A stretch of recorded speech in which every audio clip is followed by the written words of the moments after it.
Welcome to the EV Charging Initiative Midwestern Summit. I'm Drew Caputo, Chief Program Officer at the Natural Resources Defense Council.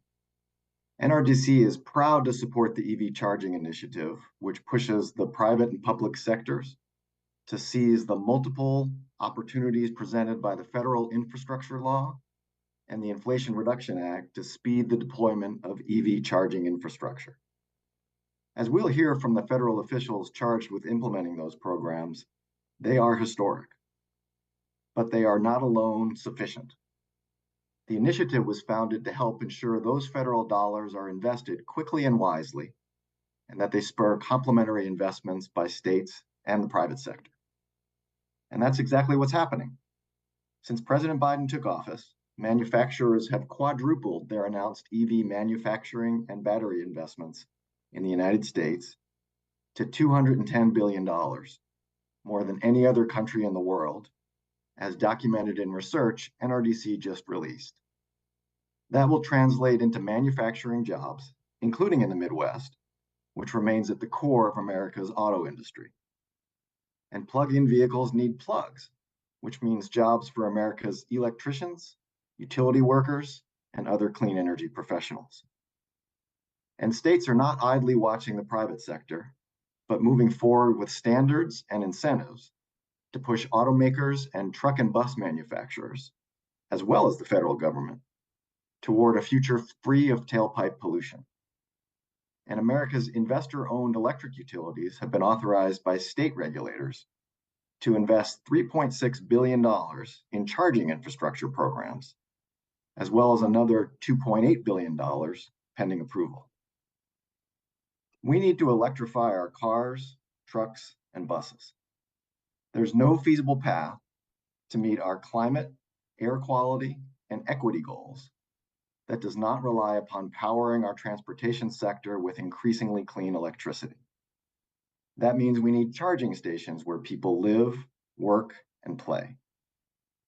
Plugging in our nation's highways and byways, truck stops and bus depots, parks and beaches, workplaces and homes will require an all of government, all of industry, and all of America approach.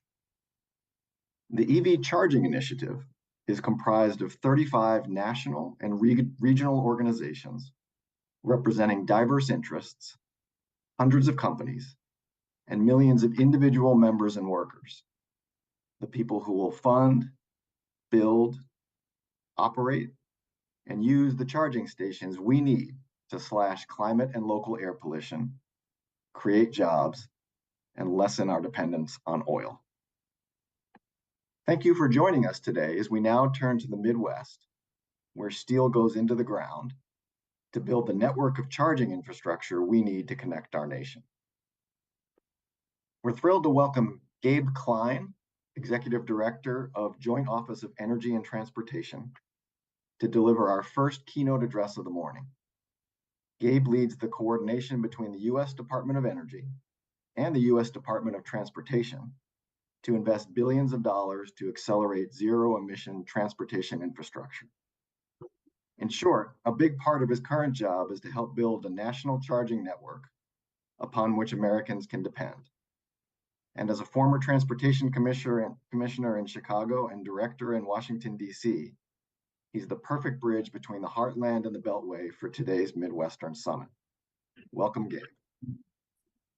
Thank you so much, Drew. I really appreciate that kind opening, and it's great to be here. I first want to just talk for a minute or two about what the Joint Office is, because this is a first of its kind effort at the federal level. And in fact, it's the first ever federal office that brings together two departments. And I would argue that it also really spans the incredibly talented folks at the White House as well, who we regularly work with on policy. And then we're also working with the EPA on their school bus program. So we have these incredible resources in multiple agencies. And in many ways, the Joint Office is here to be the front door to the federal government, which is often, very complex for people to navigate, whether they're even big businesses, interest groups, or local governments or state governments. And we understand that we don't have all of the resources in the joint office. However, we can bring them together. We can bring them to the fore in various configurations and permutations to get the answers that people need to implement the charging network that Drew was talking about. We also could not reach the goal that the Biden administration has set of 50% of new vehicles being electric by 2030, supported by this network of 500,000 chargers that we're seeding. We'll need many more in totality, but we couldn't do it without this group that's assembled here today. And I just want to note that in March, the United States passed the milestone of 100,000 public charging ports, as recorded by for those of you that go there on the regular, like I do, the Department of Energy's Alternative Fuel Data Center, which is a great web portal. But as of this January, there's actually over 58,000 publicly available level 2 and DC fast charging stations, representing over 147,500 EVSE ports in the US. So we are really making progress and moving fast. And this national collaboration is assembled not only to meet this challenge head on, but we think we can go beyond and exceed the expectations and projections that we've set. I want to give folks a few updates, and I know this is a educated group. So I'm going to talk about the NEVI program and the final rulemaking. The joint office that I lead is supporting the implementation of the NEVI program at federal highways. And as most of you know, all 50 states, as well as DC and Puerto Rico, had their first plans approved at the end of September of this year. With this approval, though, there's actually FY22 and FY23 NEVI formula funds that are available. So 2 years of funding of the 5, totaling more than $1.5 billion, is now accessible to build EV chargers, across the 75,000 miles of highway that we have. I also want to note that Kentucky, Pennsylvania, New Jersey, Texas, and Ohio, in your region, all have open RFPs, RFIs, or draft versions that are publicly available. And this is pretty amazing because, we know that, many states have RFPs ready to go, but we also know that states are waiting for the final rulemaking for minimum standards, which we expect to come out very, very soon. In terms of the Midwest and the Midwestern states, in addition to working in partnership at the federal level, our joint office has an MOU with the National Association of State Energy Officials, NASIO, as well as AASHTO, the Association of State Highway and Transportation Officials, which I sat on the board many, many years ago.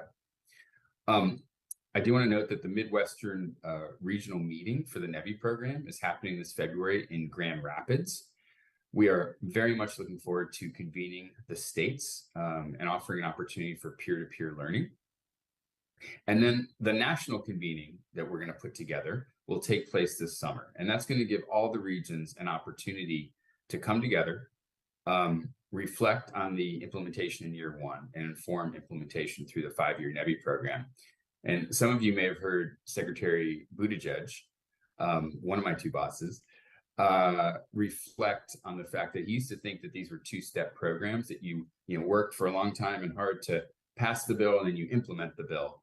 And now a program where you work hard to pass the bill, you work on the first year implementation, and then you sort of react, pivot, iterate for the rest of the implementation. And so I think, remembering that these are 5-year programs, new plans are going to come in every year, we have the opportunity to learn. And our job with the joint office is to facilitate that learning, share those best practices from the states that are just knocking it out of the park, or cities. And speaking of cities, the community and corridor charging opportunities are going to be coming out very soon as well. So there's still $2.5 billion on top of the $5 billion of NEVI through this discretionary grant program. So that's 2 distinct $1.25 billion grant programs. These will ensure that deployment meets the Biden-Harris administration priorities in urban charging, building resilient infrastructure, addressing climate change, as well as increasing EV charging access in underserved and overburdened communities, which is hugely important. And I would just note that it's not just about putting chargers in neighborhoods. It's about making sure that they're tied to outcomes, that people are actually getting true mobility, that they're getting upward mobility, that we're not just forcing them to go out and purchase a vehicle if they want to participate in this economy, in this new transportation system.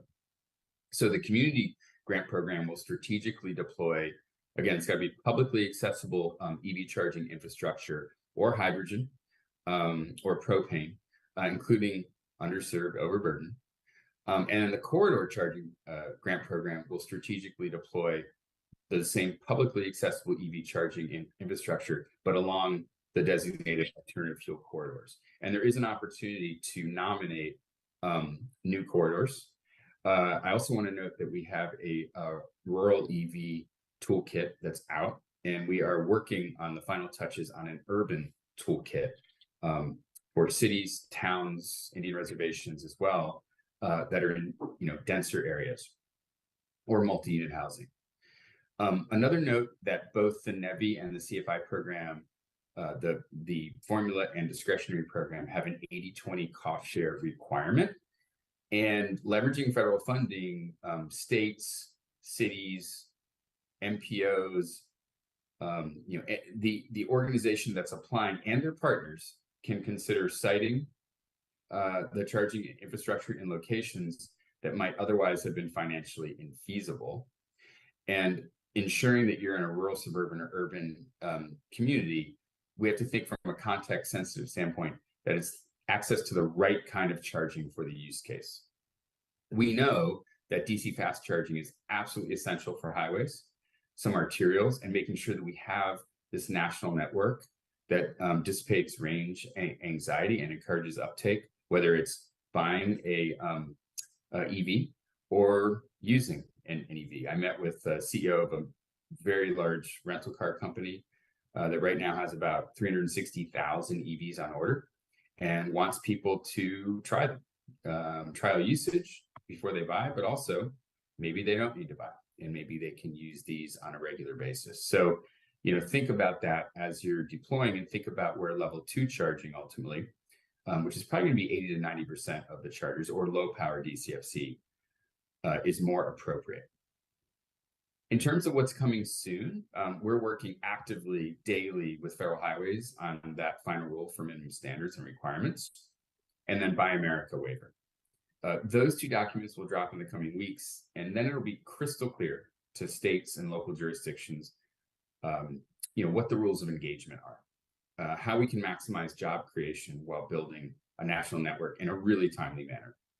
And I say in a really timely manner because we do have aggressive goals by 2030. We do have a climate crisis that we're working to stave off. And so, also think about, after the designated corridors under the NEVI program are deemed built out, then there's additional flexibility for states to invest NEVI dollars off designated corridors, either directly or through local jurisdictions.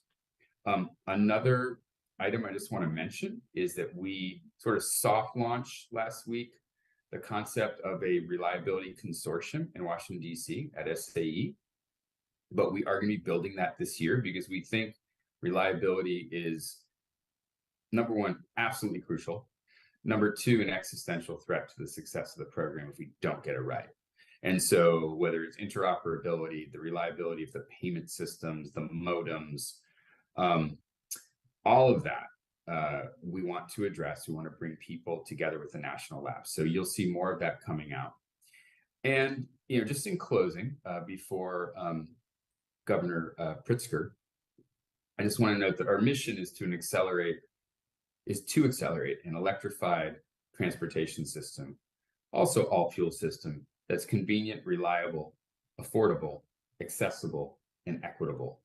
And I just want to note, and this is my addition, it needs to be frictionless. It needs to be as easy to use, better to use than the existing fossil fuel system that we have in this country. So in order to accomplish this mission, we need to ensure that everyone across the board, private industry, states, utilities, regulators, are moving forward together in sync. Please let us know how we can help. You can reach out to us through our website, driveelectric.gov. There's a comments page. You can send things in and it gets routed to us. Subscribe to our newsletter. You can get the updates on Buy America, the Community Corridor Grants Program, the final rule. And I just want to mention that we're also hiring 16 positions right now. We're going from 23 to 50 people this year.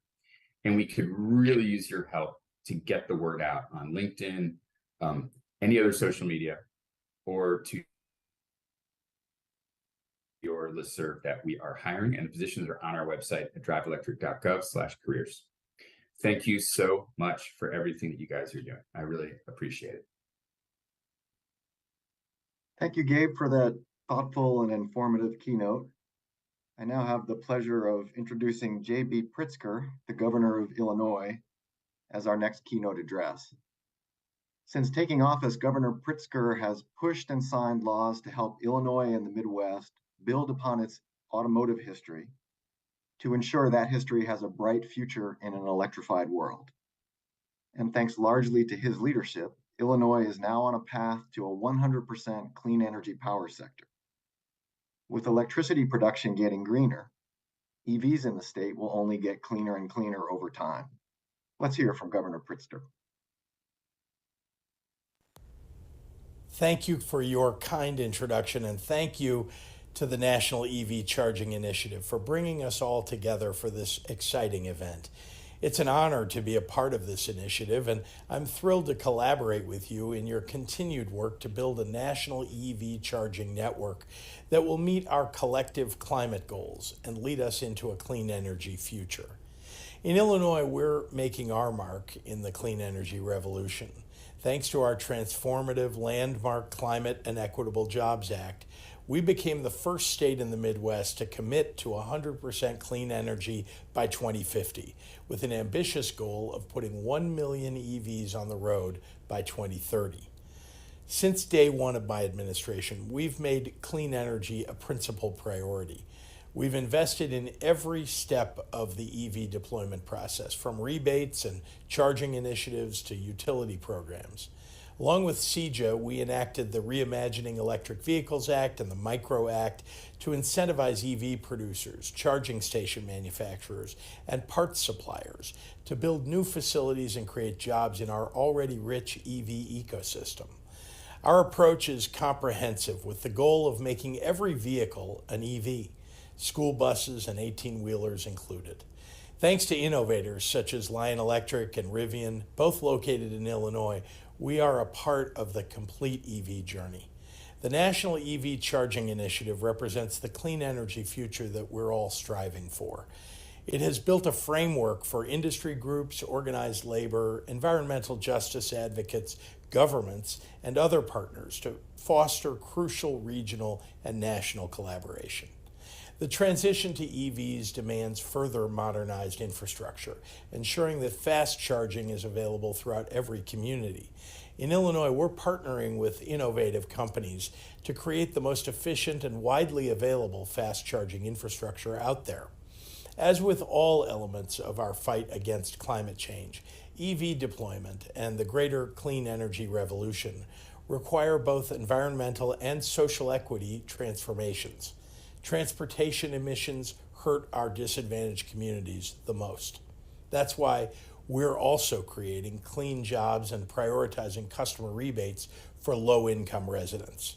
We're removing financial barriers to widespread EV deployment by moving low-income EV buyers to the front of the line.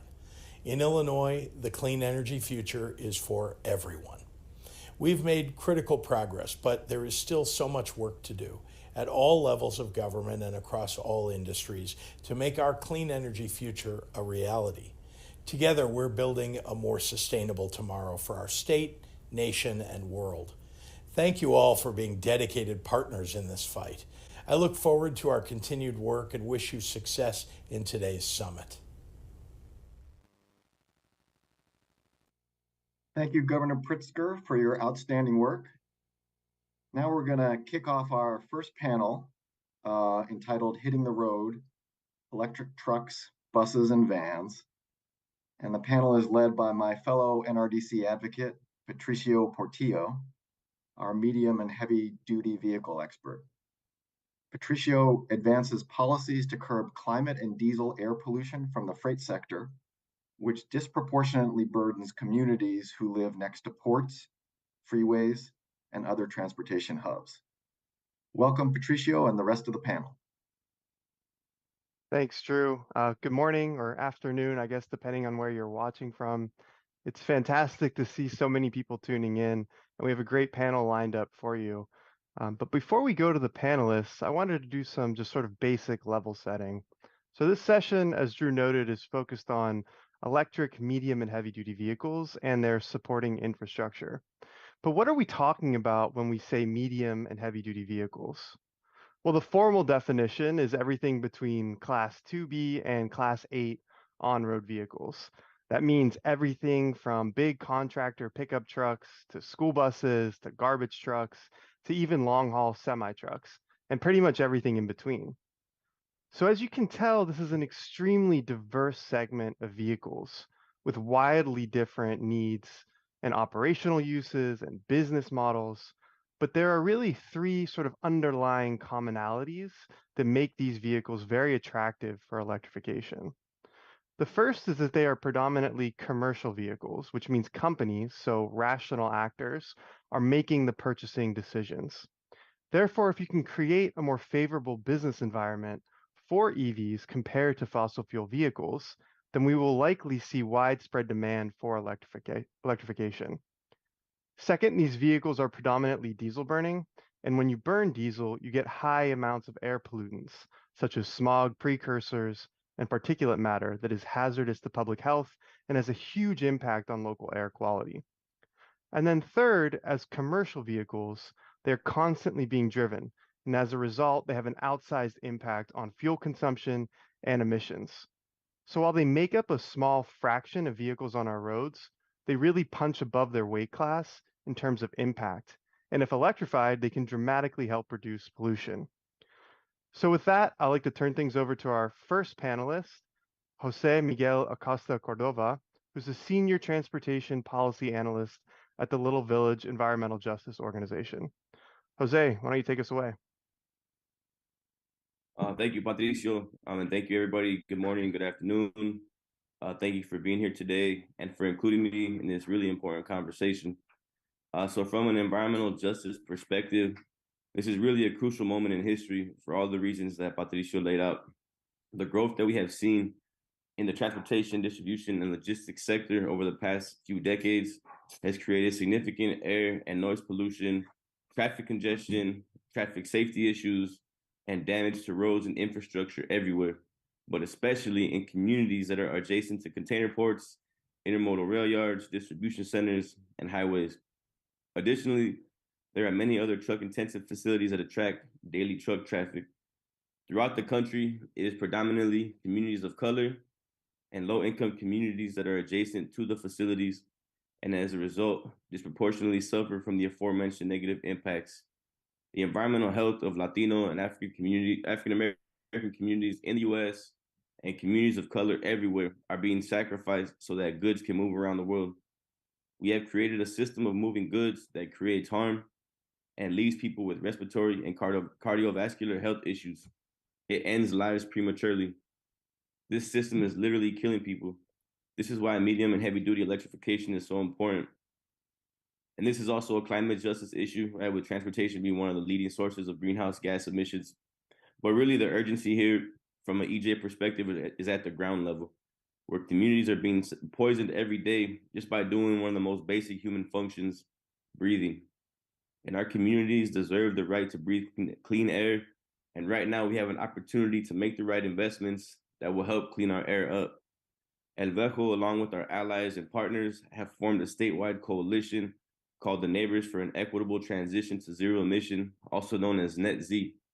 Our immediate goals are to advocate that Governor Pritzker join the 6 other states who have adopted the Advanced Clean Truck Rule and require that medium and heavy duty vehicle manufacturers begin selling electric trucks.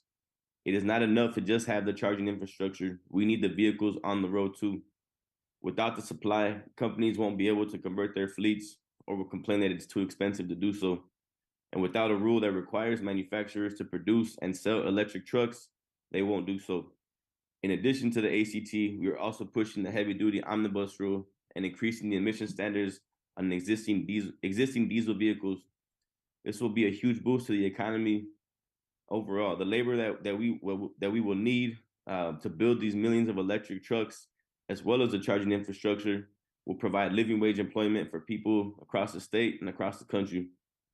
Last year, NRDC and the Union of Concerned Scientists published a report on what these rules will mean for the state of Illinois and highlighted how beneficial they will be for our communities, both environmentally as well as economically.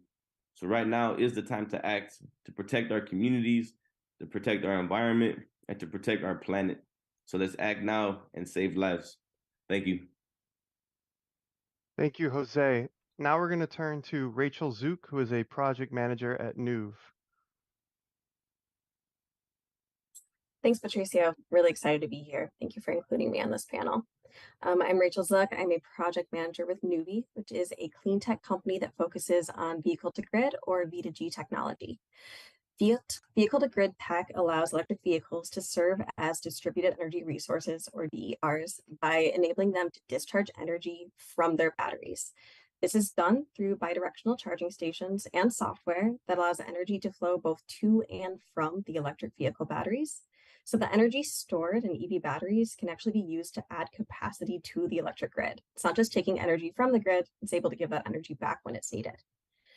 V2G is valuable for so many reasons. I'll just list out a few right here. It reduces the overall cost of EV ownership by unlocking the value that electric vehicles can provide as grid resources. It supports the integration of wind and solar power into the electric grid. As many of you probably know, when wind and solar farms are getting their peak power, that's not necessarily when that power is needed by residents, by businesses. So V2G enables that power that's being produced through wind and solar to be stored until it is most needed by the grid. It enhances grid reliability through vehicle-to-grid dispatches during periods of grid strain. This helps avoid blackouts and brownouts. And so this benefits everybody in a given area, and it's really not just those who have electric vehicle fleets or electric vehicles at their home. There is a significant equity component to this because it really can help the entire community. Anybody within that given electric grid region is going to be benefited by this. Nuvi software controls power flow in and out of EV chargers, thereby creating a virtual power plant out of multiple EV batteries that can then deliver these energy services to the grid. So we are transforming EVs into mobile energy storage assets, very similar to stationary storage, just on wheels. We're headquartered in San Diego, and we also have offices in Delaware, London, and Copenhagen. Since being founded in 2010, we have successfully deployed V2G on 5 continents. We've actually been in R&D for over 25 years, so V2G sounds really new. It's not that new. We've been working on this for a very long time. And we've had commercial operations in Denmark for over 5 years. So it's not just in a pilot phase. We are actively involved in commercial operations and enabling our customers to actually support the grid and get revenue back from that. Within Nuvi, I specifically work with utilities and government agencies across the United States to develop pathways for scaling this technology. Our partnerships are absolutely crucial to our work. Back to you, Patricia. Thanks, Rachel. And with that, I'd like to go to Phil Angelidis, who is president of Riverview Capital Investments and a partner at EVC Partners. Thank you, Patricio. How are you today? Welcome, everyone. Thank you for asking me to join this. I'm Phil Angelidis. I am, as Patricio said, a partner in EVC Partners. We were formed early last year to really tackle the problem of identifying viable sites for EV charging hubs for medium and heavy duty trucks with a focus on the intercity network, starting in the West Coast and then moving on from there.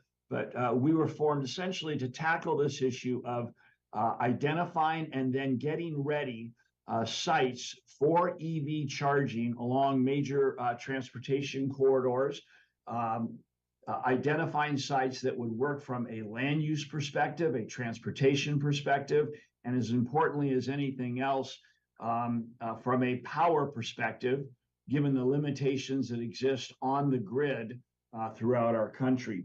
Just by way of background, in the 2010s, my partners and I, who have experience in both the real estate field as well as utilities and renewable energy, in the 2010s, we undertook a number of transactions where we were essentially the real estate or land and infrastructure partner with a series of companies looking to build utility scale solar projects. We worked with them to find the right sites in terms of solar insulation, mitigatable environmental issues, and as importantly as anything else, to find sites where we could generate significant power, put it into the grid without triggering upgrades that were too expensive or would take too long.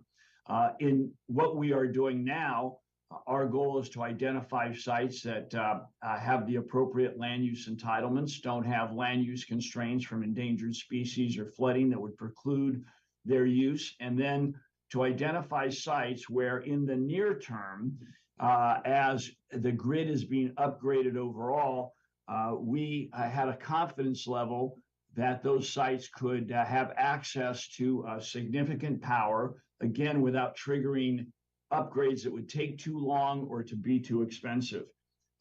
This is an extraordinarily exciting place to be for all of us in this sector as the transportation sector undergoes a transformation from the internal combustion engine to electric vehicles and other zero emission vehicles. And what's going to be required in this arena, as has been successfully deployed in the renewable energy arena, is really this combination of high standards, public mandates that move the marketplace to zero emission vehicles, coupled with significant public funding and investment incentives that support the transition during this critical transformational phase. And finally, obviously, combined with the capital and the dynamism of the private sector. What we saw in the renewable energy industry is, as we move from the 2000s to 2010s, a dramatic acceleration of scale and impact. And I believe we're on the cusp of seeing that in electrification today. If you look at some recent data from the consulting firm ERM, you'll see that by 2008, almost every class of medium and heavy duty truck will be at price parity with polluting diesel trucks. And so we really are at a tipping point. Underlying all of this, it's not the only element though, is to build a network of EV charging stations in the urban context and across the nation will require a focus on identifying the correct sites, will require a focus also on getting the grid upgraded over time. Today, we start with a limited number of sites that will work, but over the next 5 to 10 years, it's incumbent on the utilities to extend capacity to fill in the many electricity deserts that exist. Very quickly, I just wanted to point to a couple of quick slides if we could do this. And I don't know if they're showing up on the screen. Patricia, are they up on the screen for folks? Yeah, well, actually, that's the last slide. If we could go in a different order, that is the last one of the group. I apologize. That is the second one of the group. Yes, here we go.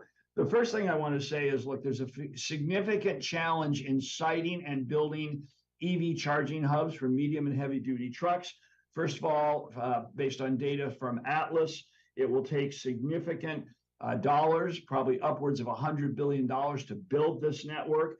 And as importantly, we start in the near term with a limited number of sites that can work from a land use perspective, proximity and access to highway interchanges, specific site constraints, whether they're parcel sizes or environmental issues, and of course, the lead time for land use processing. We move to the next slide very quickly.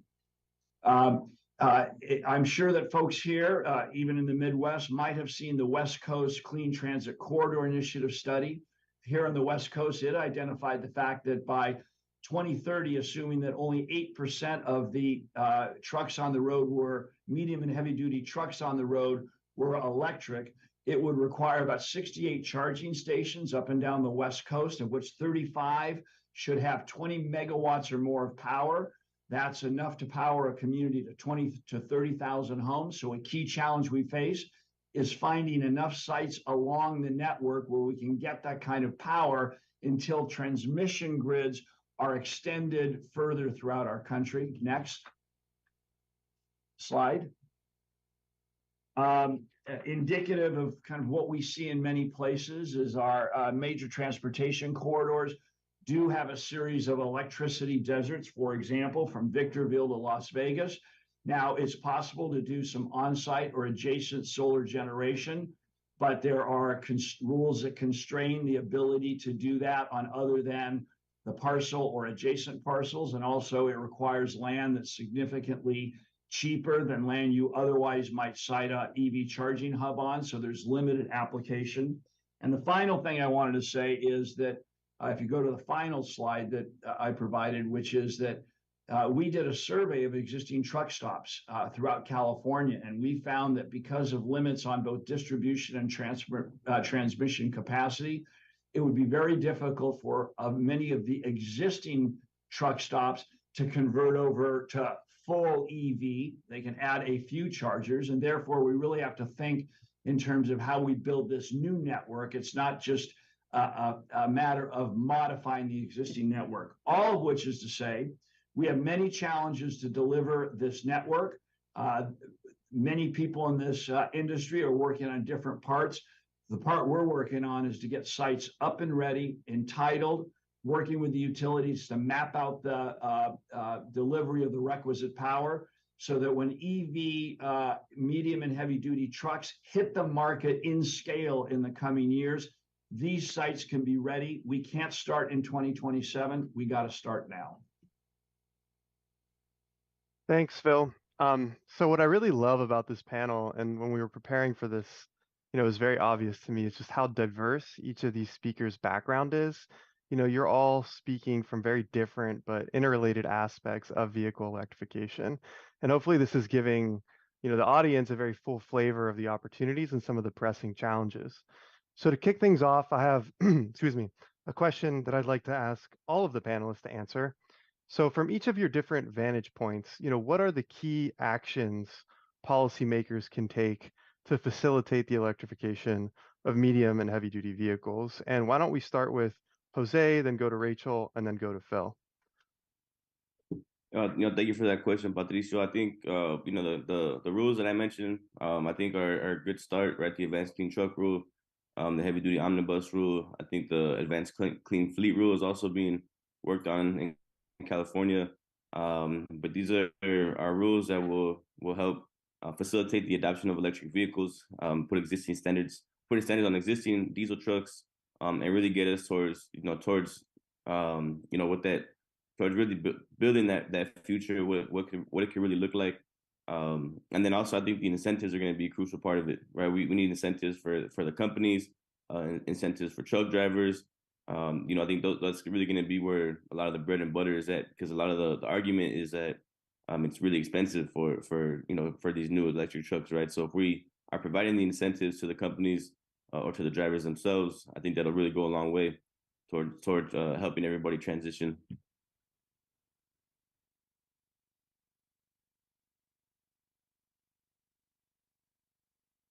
Rachel, do you have thoughts, want to chime in on this? Yes, absolutely. So I think that should be obvious from where I'm coming from, but policymakers really need to take V2X, or vehicle to everything, into consideration. My focus is on V2G, but V2X also includes vehicle to business, vehicle to home, vehicle to load. This technology is needed to facilitate the electrification of medium and heavy duty vehicles. They have massive batteries that can offer significant grid services. And if they're getting compensated for these grid services, which exists in several states and hopefully will exist everywhere soon, that helps offset these costs. Another action is reviewing and revising interconnection rules within each state to ensure that charging stations can be considered devices that can be approved for interconnection. A lot of times when people hear interconnection, they're thinking solar only. We do need this for charging stations as well.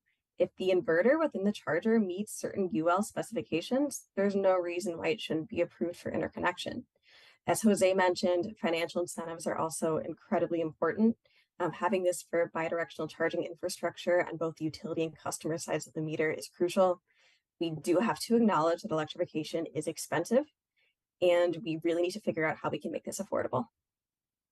Yeah, thank you. And maybe just a quick follow-up on some of what you were saying. Do you have any examples of where states or particular service territories are kind of getting either the incentive side or the interconnection side right? Yeah, and I never want to use California as an example because everybody's tired of it, but I'm going to use California as an example. So bidirectional chargers are actually specifically called out as being a device that's able to interconnect. I don't know if states need to go that far to call it out specifically. Again, if we're just going back to inverter approval, I think that allows a lot more flexibility. And then on both the East and the West Coast, we're seeing utilities that are enabling a lot of policies and regulations that are friendly to V2G and allow, not just load reduction, which is what's been typical for over a decade at this point, but actually compensation for sending energy back into the grid. That's great. Yeah, thank you. And I know that in Illinois, they've started discussing different ways in which to do this as well. So maybe in a future panel, that'll be a good example that we can point to. So Phil, do you have any thoughts on the original question about, what can policymakers do to help facilitate electrification? Yeah, hi. Am I unmuted? Yes. Okay, good. So I think there's a number of thrusts. I mean, first of all, this dynamic that's worked very well for us in spurring new industry, which is to combine high standards, public mandates, along with public funding and marry that to the dynamism of the private sector is the model we have to follow. And following up on what Jose said, we need to push as many states as possible to adopt the clean trucks rule. We need to be pushing for the advanced clean fleets rule. So we need high standards to move the marketplace. In terms of public funding, I will say this, obviously, there's been a significant commitment by the federal government, and a number of states have put resources forward to support the charging infrastructure. The money is substantial, but I don't think it's sufficient enough for the scale of the issue in front of us, given the uncertainty of the timing of when these EVs are going to show up, both in the light duty passenger space and the medium and heavy duty truck space. It's very hard to finance major infrastructure investments against the kind of uncertain revenue you see now, which is why there's so much emphasis, obviously, on fleets versus public charging. So I do think we have to look at the revenue availability to support the scale of the challenge of building the network across this country. Secondly, the utilities need to do, I think, much more in the way of advanced planning to begin to fill in the gaps and to basically modify the grid to support the electrification of the transportation sector. Now, we saw in the solar arena how, back in the 2000s, there were a lot of great places in the West, for example, with great solar resources or wind resources to which the grid did not go because the grid went to gas-fired power plants or old fossil fuel power plants. Now, over the last 10 to 15 years, there have been grid expansions which have opened up new areas for solar resource. And there needs to be, I think, a very aggressive planning and implementation program by the utilities to fill in the gaps where we have electricity deserts and where we have constrained power availability to support this network. And I will say that there's also a particular problem when you're planning for an EV charging hub and you're going into the utilities to ask them to do upgrades. There's an uncertainty on our side of the equation because, again, of the uncertainty of when the vehicles exactly will show up. And so the normal interconnection process with the utilities, you kind of day one have to say, here's the load I want, 20 megawatts. The utilities are going to have to be flexible, work with the developers of EV charging sites to recognize there's some uncertainty in the ramp up of power needs, and the utilities need to work in a way that is feasible for the developers of the sites. Next, very quickly, we're seeing that a lot of zoning codes are just not up to speed in terms of recognizing this transformation. Now, in most places, jurisdictions are allowing projects to go forward as, for example, truck stops under the old rules that it's a place where you're selling fuel. But there are differences. Obviously, EV vehicles don't have the same noise or polluting impacts. And therefore, the land use process in air quality analysis, in noise analysis, in greenhouse gas analysis needs to factor in the very different nature of these sites versus old fossil fuel sites. And I would add also that more states, I think, have to do what, for example, I hate to use California again, AB 970 out here that's made it clear that the installation of electric chargers is a ministerial act, not a discretionary act, with very tight timelines for response by local jurisdictions. And here's my final comment. As much as we aggressively push to get to electrification and other full zero emission vehicles, the fact is the legacy vehicles are going to be with us for quite some time, just given their cost and their life cycle. And it behooves all of us to also be pushing to ensure that for the transitional, that in terms of those that use transitional fuels, we push more and more vehicles to lower carbon alternatives. Renewable diesel that has less in the way of carbon and particulate matter, renewable compressed natural gas. The California Air Resources Board still incentivizes the use of those fuels versus traditional fossil fuels. So we should also be working to transition as many of the legacy vehicles to lower carbon alternatives and keep pushing the curve down on what's an acceptable level of both carbon and other pollutants. Yeah, thanks, Phil. Wow, very thorough response. And I have some follow-up questions for you, particularly around the utilities advanced planning. But before we go to that, I maybe just want to take a step back. We've been throwing out the advanced clean trucks rule, the heavy duty omnibus rule, the advanced clean fleets rule, all of these California vehicle emission standards. And I realize we didn't describe what they are. So maybe Jose, since you brought it up first, do you mind just kind of quickly explaining what those regulations accomplish? Yeah, absolutely. The advanced clean truck rule is really a groundbreaking rule that came out of the state of California. And for what the California Air Resources Board is part of a holistic approach to accelerate the transition of zero emission or of the transition to zero emission vehicles. Really targets Class 2B to Class 8 vehicles, and it has two components: the manufacturing sales requirement and a reporting requirement. For the manufacturing side of it, the idea is to require that zero emission vehicles get sold at an increasing percentage of the annual sales rate, really over the next decade, 2 decades or so, and by 2035, the goal for California is that 55% of 2B to 3 truck sales and 75% of Class 4 through 8 would be electric vehicles, and 40% of truck tractor sales. That number increases by 2050, and ultimately what we're pushing here in the state of Illinois is for that number to be 100% by 2050 of all new vehicle sales being required to be electric. And then the reporting side of it is that large employers, which includes retailers, manufacturers, brokers, that they're required to report the information about the shipments and shuttle services, particularly fleet owners with 50 or more trucks, that they're required to report about their existing fleet operations. And the idea is that it'll help identify future strategies that ensures that fleets are able to purchase zero emission trucks and then put them into service wherever the demand exists, or wherever it's suitable. So the advanced clean truck rule, the ACT, is like the first and most important of the rules at the moment.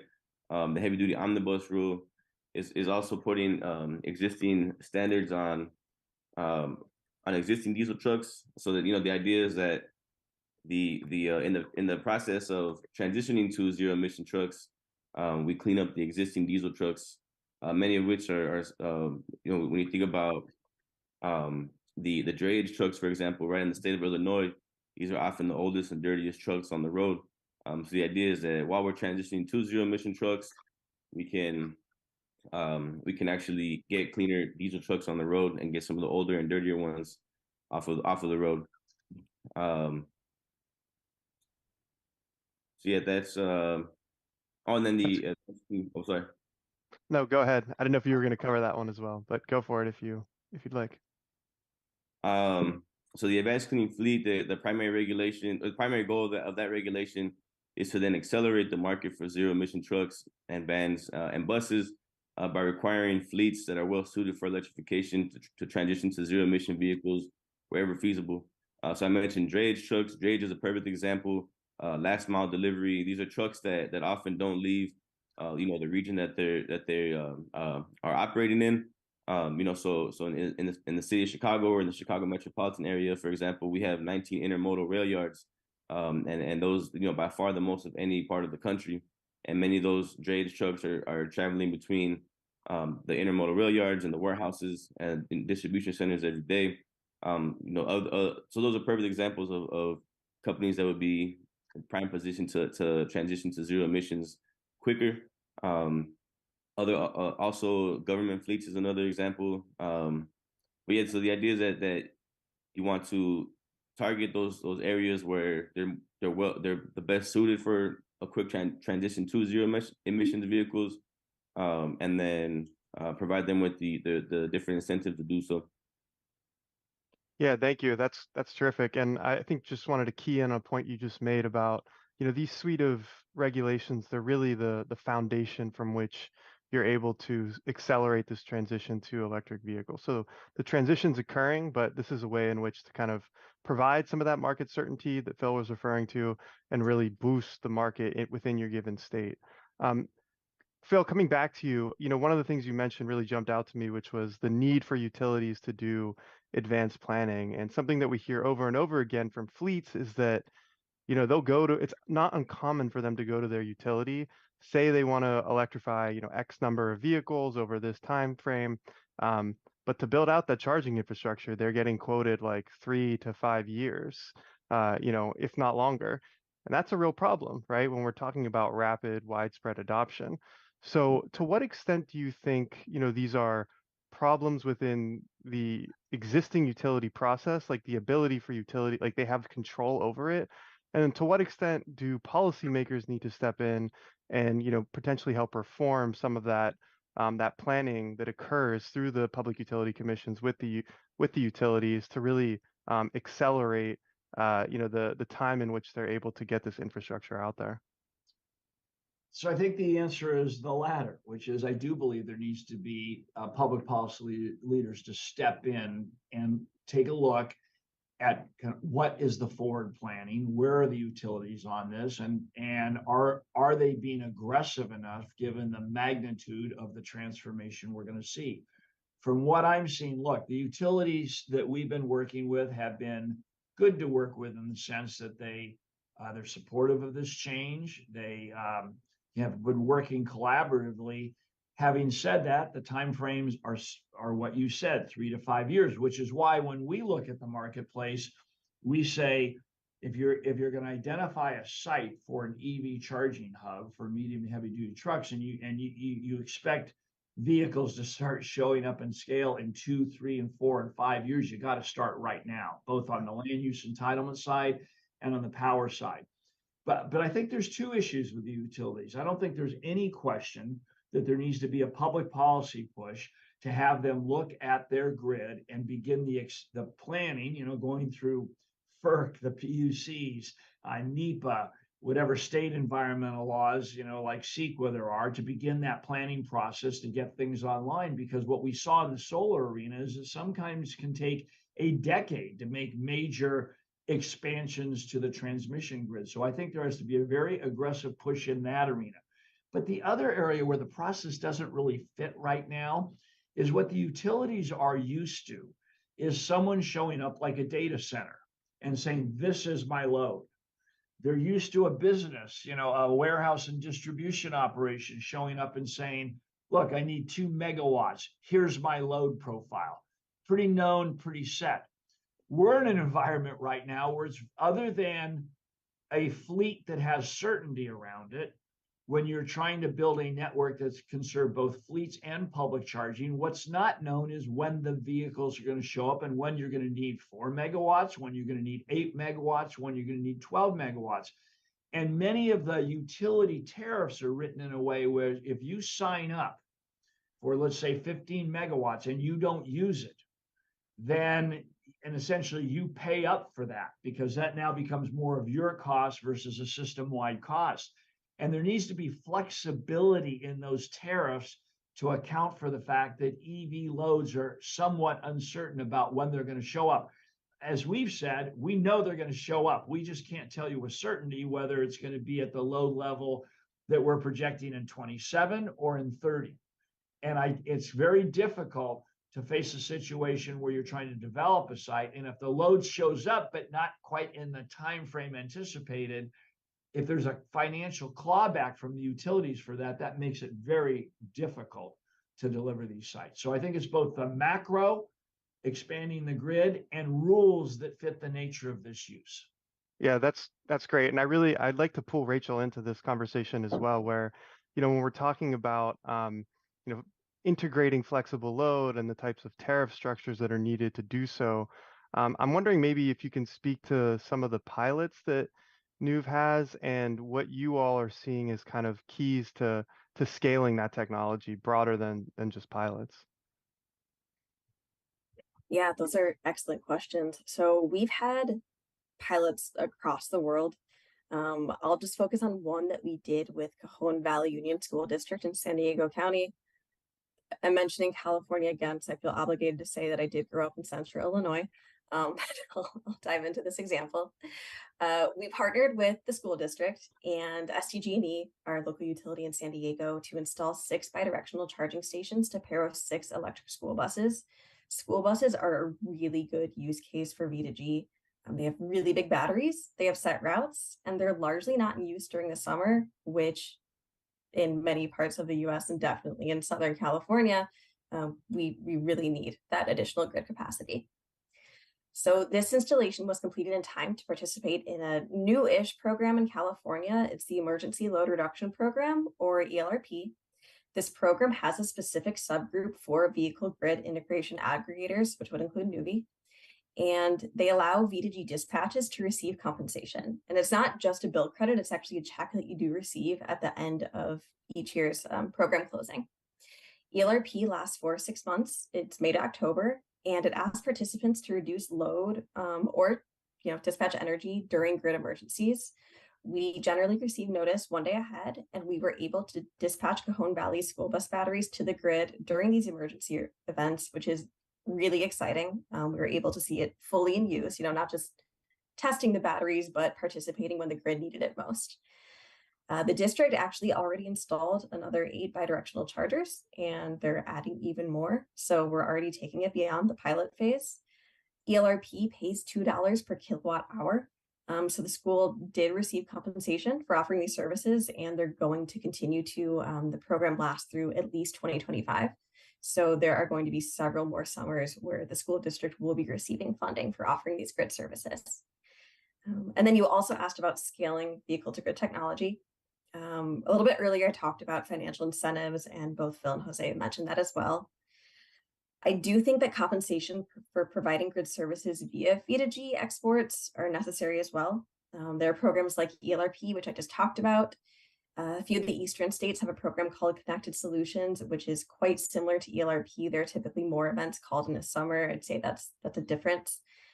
Anyone enrolled in those programs are paid for energy dispatched. And when you think about the size of electric batteries and medium and heavy duty vehicles, there is significant revenue potential. I won't walk through the math right here, but always happy to do that if anybody wants to reach out and do some back of the napkin calculations. There are also rates and tariffs that are friendly to V2G. PG&E in California recently announced a V2G export tariff. It is not in use yet, but we're expecting that later on in 2023. We definitely need more of those. New York State replaced net energy metering with VDER, or the value of distributed energy resources, and it takes multiple factors into account to ensure fair compensation for energy exports.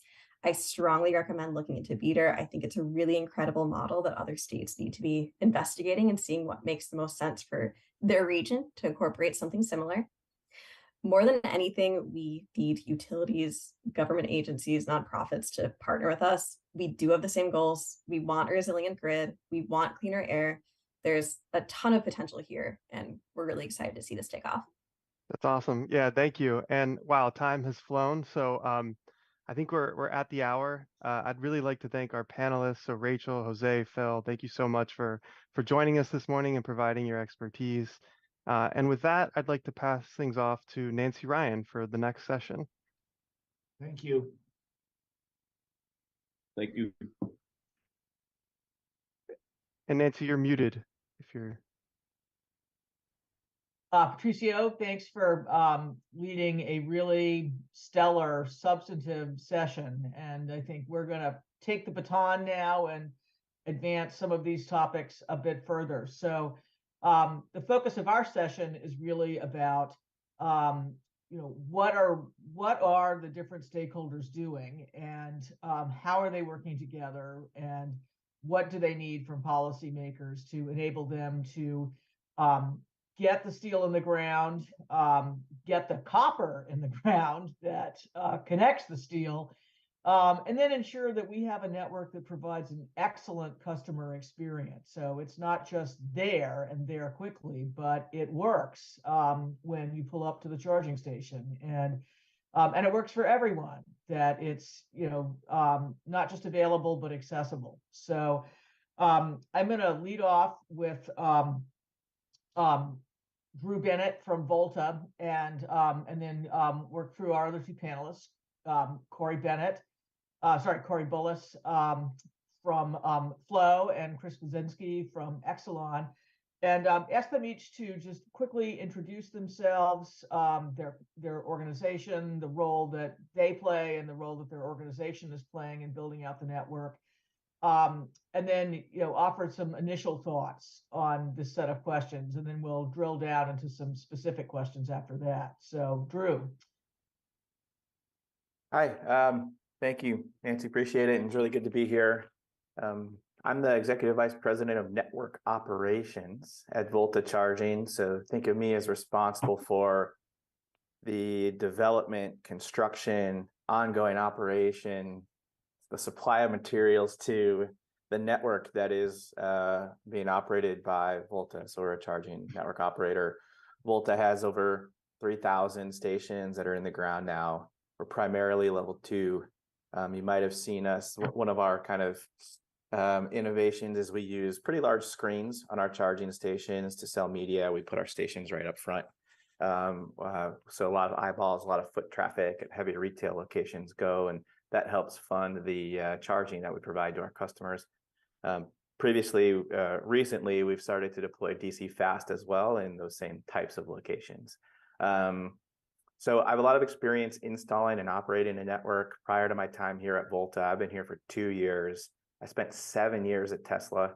I joined Tesla, the charging group, at about 10 superchargers, and I left 7 years later. We'd installed 20,000 around the world, and served various roles there in building and operating the network. But my last role at Tesla was basically running the entire charging infrastructure group globally. So tons of lessons learned and false starts, and a lot of experience in what it takes to scale DC fast as well. So excited. I think over the coming 45 minutes here, we'll be able to talk a little bit more about Volta's business model, why I think it matters, especially in relation to the topics that we're talking about today. But I'm sure my experience at Tesla will also kind of come into play in some of these answers. Good to be here with you. Thanks, Drew. Corey. I have to say, Drew, that's an impressive resume, and that's going to be a tough act for me to follow, but I'll do my best. Really excited to be here. I'm Corey Bullis with Flow. We are an EV charging station manufacturer and network operator. So we manufacture hardware and software. Our product is vertically integrated. We do level 2 charging and DC fast charging. We were really excited to announce mid-2022 that we were opening our first ever US facility in Michigan. So that's been a very awesome milestone for us to scale up production in the US, and we officially started producing chargers there in December. My role with the company is really, I'm a public affairs director, but really what I do is just spend time talking to policymakers about what are all the policies that we need to scale up this industry and support our climate, EV adoption, EV charging deployment goals. And I think, as folks know, there's no shortage of problems to solve. So I'd like to spend a lot of time on that, and excited to get into that today. And Chris.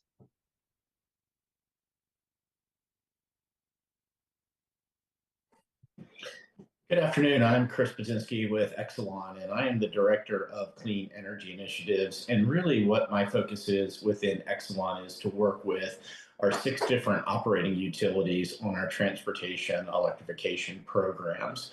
And so just as a bit of a background as to who Exelon is, we are a T&D only company at this point.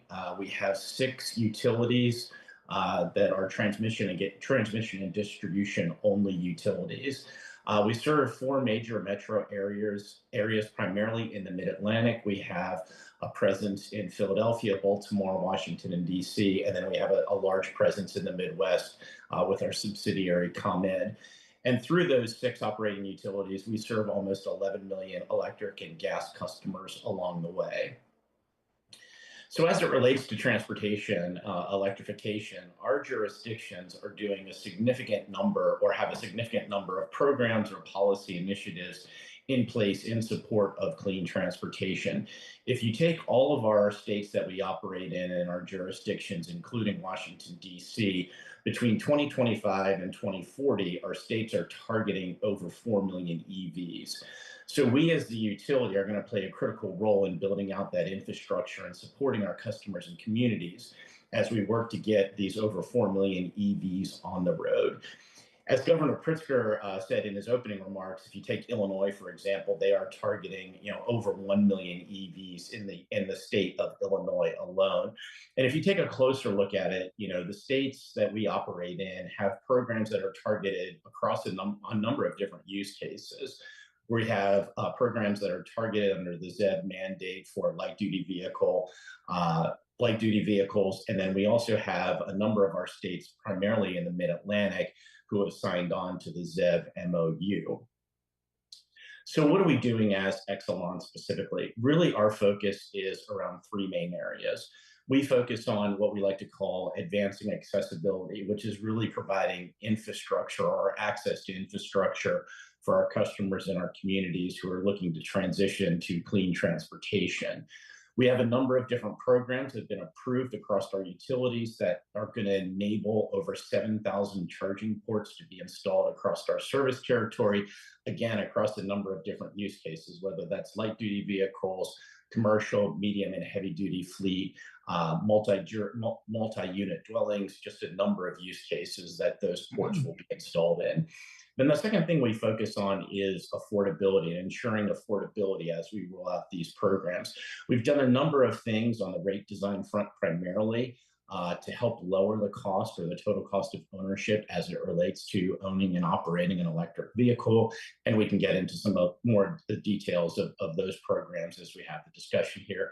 And then finally, a really important one, and we think we as the utility and Exelon play an important role in educating our customers and communities about the benefits of this technology and making sure there is an awareness around the technology. And finally, and probably most important, ensuring there's an equitable distribution of the technology across our different service territories. Thank you. Well, thanks for that really comprehensive introduction to Exelon, Chris, and Drew and Corey as well. So you can see we really have a cross section of different kinds of companies that are together part of the solution for building out this network and doing it in a way that really meets a variety of customers' needs, from the medium and heavy duty sector that we heard about on the previous panel to the very diverse array of residential customers who are buying mostly light duty vehicles for their own personal use. So Chris, I am going to come back to you right away because I think Phil Angelides really threw down the gauntlet on the last panel. So I don't, hopefully you were listening, but if not, I think you've heard a lot of this already. So, in order for the steel in the ground to dispense the electricity to drive the cars, you all, particularly, the wires companies like Exelon need to put the copper in the ground and do it in a timely way. Otherwise, you wind up with the fingers pointing at you. It's easy to point fingers at you, but I want you to turn around and say, what do we need from policymakers and from stakeholders to fulfill our mission? So I think first, thanks, Nancy, I appreciate it. So first, what I would start with is going to be the policymakers. I think first and foremost, we need aggressive policies that promote transportation, electrification, or clean transportation. That's the first starting point. And then I think specifically as it relates to what we can do as a utility is really promoting policies that support programs that allow us to get ahead of this. Right. I think that's where we're starting to find some challenges across the industry where things are just happening so quickly. And the traditional regulatory paradigm that we operate in as a utility doesn't do well as technology moves very, very quickly, and wanting to get policy changes through, whether that's from a technology perspective or just a customer needs perspective, that takes time. So being able to implement policies and programs that are a little bit more forward looking in nature, traditional utility model says, build it and they will come. I think they're already here. So we need to start building out a little bit more to get ahead of them coming. And I think as we look at, light duty vehicles coming onto the system, it's happening, and it's happening, in a significant way. Again, as I said, we've got goals of over 4 million EVs in our territory. On the medium and heavy duty front, again, it's not a matter of when or if, it's a matter of when it's going to happen. And again, I think it's happening pretty quickly at this point. So those are just some of the things in terms of, like I said, more proactive and the ability for us to get out in front and almost kind of future proof and meet demand as it comes onto the system, not necessarily trying to play catch up with that demand as it comes onto the system. Yeah, thanks, Chris. That's great. I mean, I do think we're really at a pivot point in the discussion about the role of the utility in supporting EV charging. So much of the conversation over the last 10 years has been about, should utilities own and operate charging stations, or, be in more of an enabling role through make-readies at customer sites. And, now we're really peeling back that onion and saying, well, what about that core role, that, that wires role, and the planning and the financing paradigms that go with it? So, our next panel will have an opportunity to express some thoughts on that. We have a utility regulator on that panel. And I think one thing too, yeah. if I could quickly add to that too, is that I think also too, we need to think beyond just the infrastructure that supports the charging stations themselves. Keep in mind, as we build out and we have this load, this incremental load that's coming onto the grid, which is pretty significant, we've got to also think about resilience and reliability and ensuring that we have that along with the pipes and wires that support these charging stations. So it is a very comprehensive support role that the utility needs to play in this. Right, it's a system solution. So Corey and Drew, I'm going to turn back to the two of you now. And, we've talked a lot about stakeholders and, partnerships, and how we all have to row together to achieve, to really implement this kind of systems approach. So Drew, I'll start with you, since you've been building out DC fast charging infrastructure for quite some time. So what have you learned about how to partner effectively with utilities and, basically help them help you?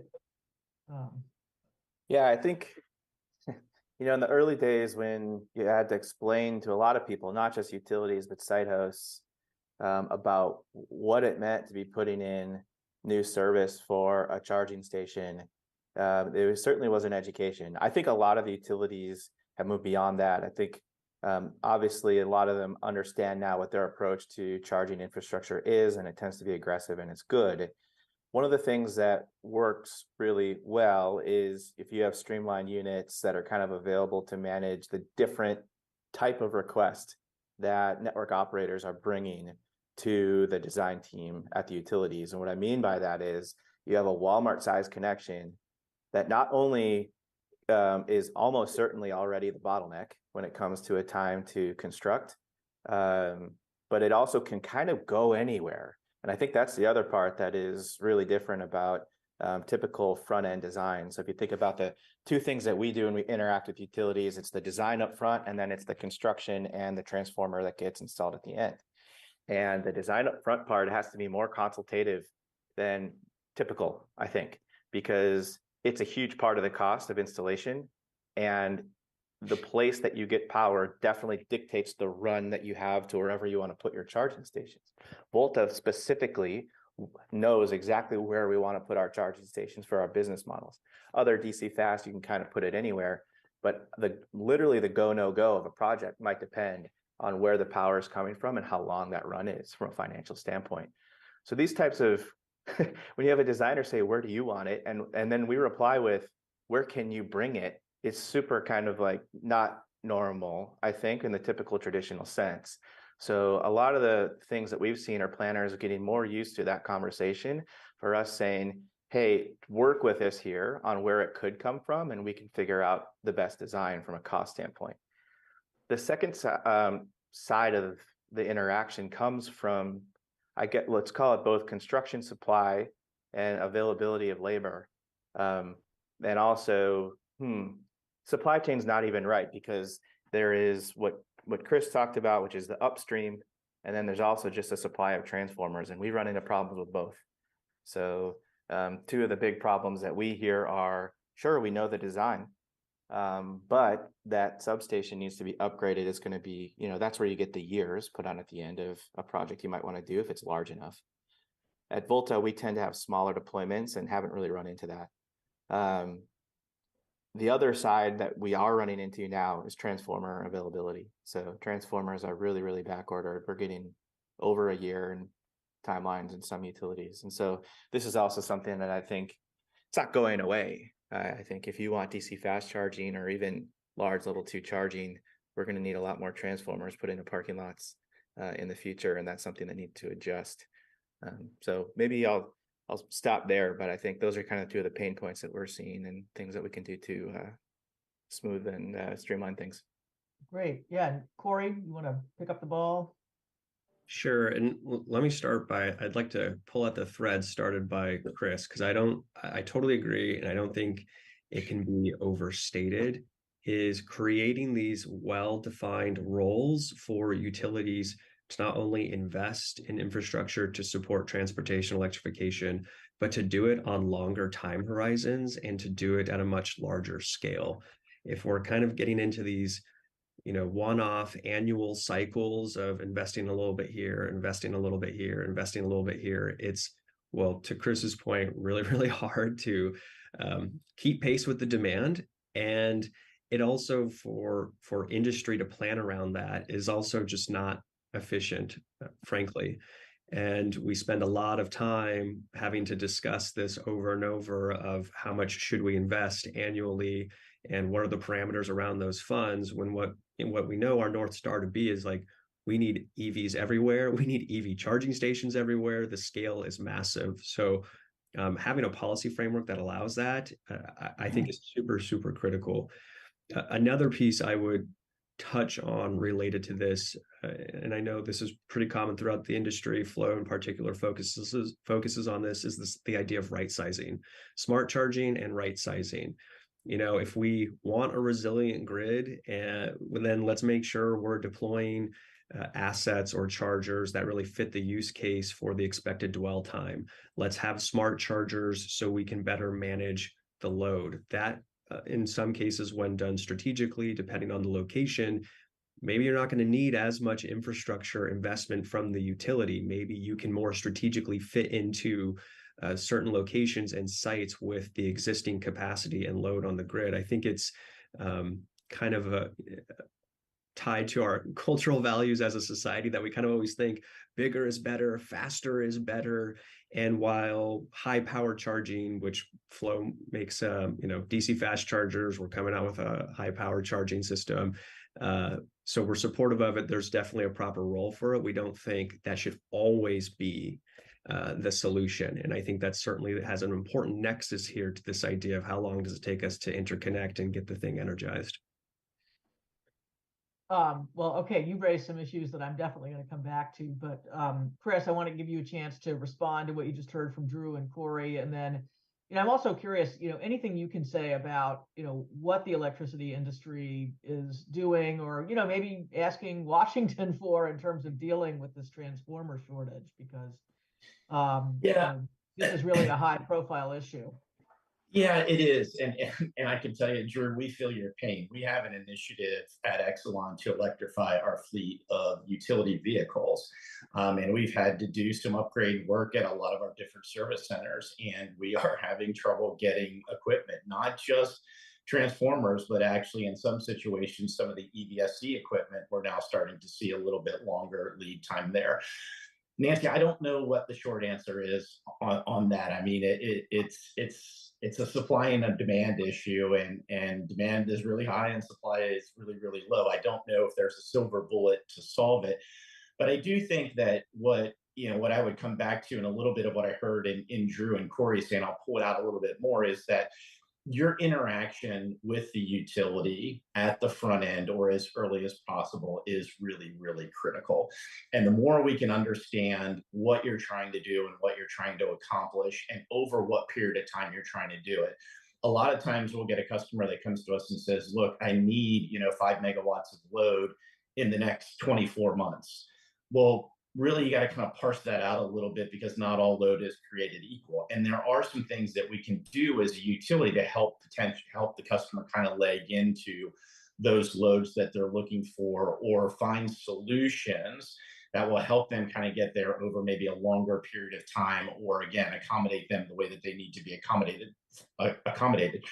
So I think it's early and often the communication. I think more data, the better. Again, we get a lot of blind requests from customers saying we need this much by this specific time. That's helpful, but there's more behind that. We have to peel the onion back and again, really understand kind of what that long-term build out is, or what that's going to look like over an extended period of time. Great. Yeah, so Corey, I do want to come back to you, because I think you mentioned something that in some circles is a bit of a lightning rod, which is, I guess what goes under the heading sometimes of automated load management, or just basically, when you have public charging infrastructure, which may be subject to some sort of load management by the utility.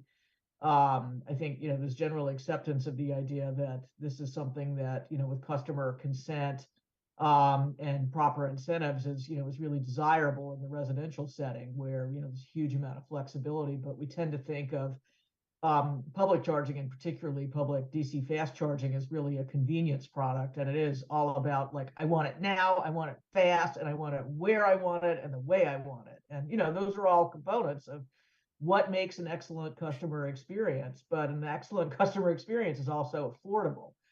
And I think, given the importance of, equity considerations, we can't lose sight of, we can't drive up the cost of electricity by doing a gold-plated or, grid build out, and foist those costs also, off on other ratepayers who haven't had the chance to, don't have the means to buy an electric car yet. So, from the point of view of, someone who's really who's out there operating a customer facing system, what are your thoughts about striking that balance and, doing, some sort of load management on public charging in a way that is, consistent with meeting customers' needs, and I guess their perceived needs as they perceive them? Yeah, I mean, this is a big question, and it's a good question. I kind of just taking a step back for a second. I really think about all this stuff as we need a well integrated kind of number of policies, right, for different segments of charging, because not all charging is created equal. Like, you touched on it: residential, public, DC fast charging, level 2. Do I want it right now? Can I wait a little bit longer? So I think we're going to need a suite of interlocking policies that really complement each other. I think we conventionally, like most people, think of TOU rates as being extremely important in the public charging sphere. If it's going to encourage behaviors, obviously that can affect residential charging as well. But we kind of look at residential charging as a big potential resource with DR integration, or demand response integration, I should say. So to the extent that we can do more on automated load management, I think we're all for that. And I think what's going to be critical, though, is allowing some flexibility though and fluidity on how you construct those policies, because ultimately you want to provide customers options.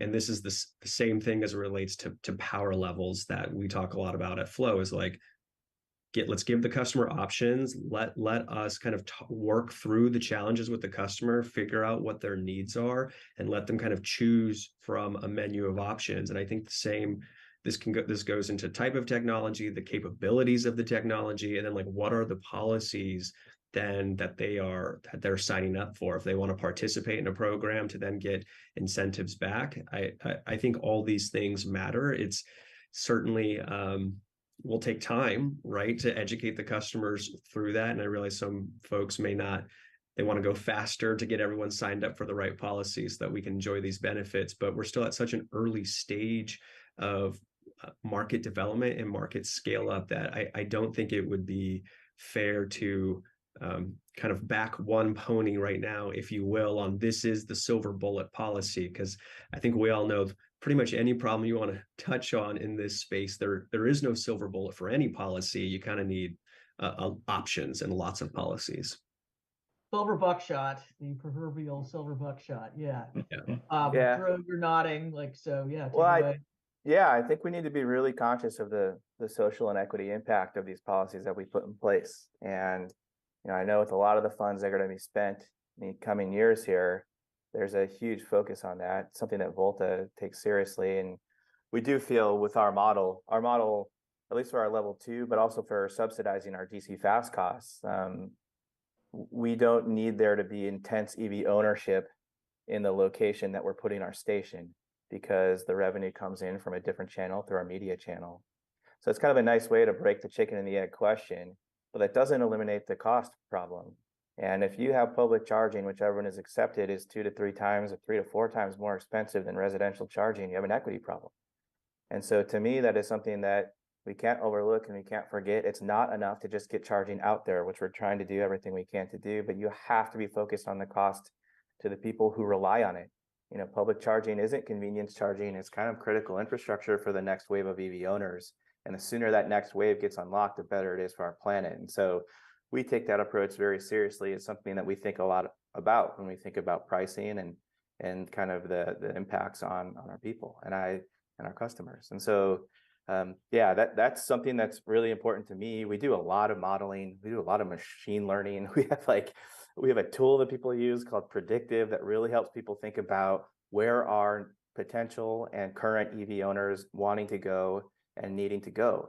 And if we put policies in place that basically disrupt that or ask them to change their behavior, that makes driving an EV either more expensive or more inconvenient than it should be. And it's something we really should try not to do. So I think something, I agree on this silver buckshot approach. And what that means, though, is that if you're having one policy that impacts a different group, you need to make sure that group is taken care of through some other mechanism. And I think it's definitely a balance, but it is important that we do that. Great. Let's tee up an issue that I know will be an important part of the complementary policies discussion on the next panel, and that is tariff design.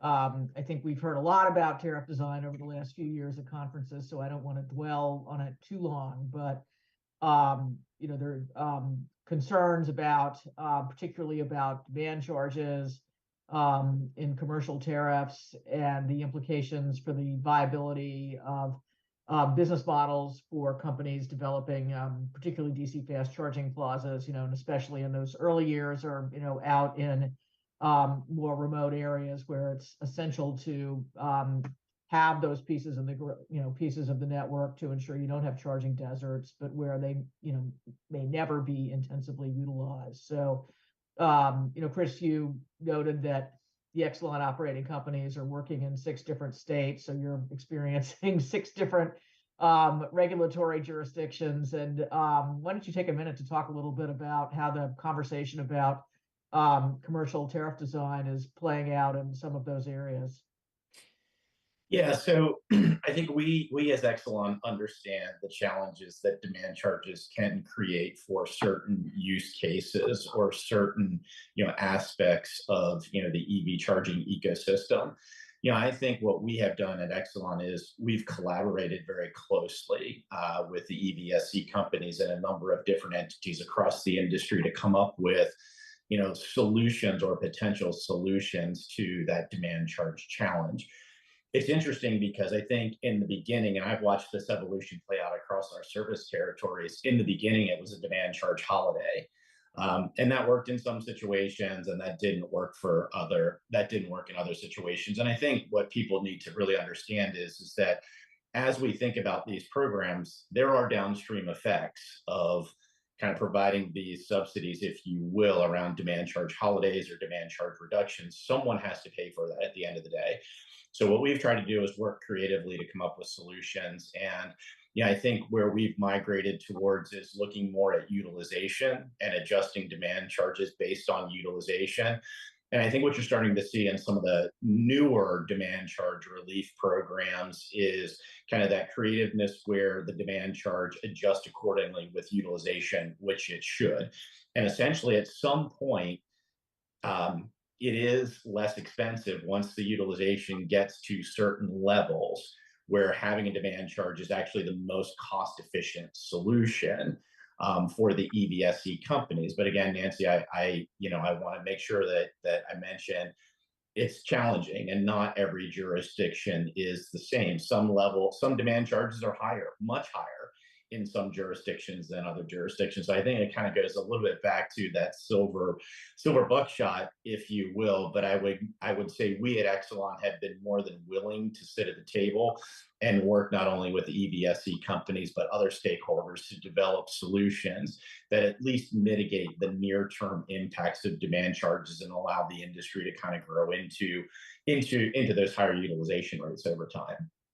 Right. Yeah. Actually, Chris, I think I should take a step backwards because I think we do have a pretty diverse audience, including some people who are probably not as deep in the weeds of utility rate design as some of us have been for many years of our career. Maybe just briefly, define a demand charge and say what the case is for demand charges. Like, why are they so pervasive today? Because we've heard a lot about what the problem is, but I think it's good to remind ourselves why they're there, and because that leads us to, okay, well, if we're not going to use this tool, then we got to use something else. I'm probably not I'm not a rate design expert, so I will preface my comments with that. But essentially, a demand charge is really to make sure that the system operates and that we can flow power and ensure reliability to all our customers at all times on the system, even at high demand or peak demand levels. So that's essentially at a 90,000 or 120,000 foot view level. It is something that we do require as the industry to ensure that reliability on the system for our customers. Mm-hmm.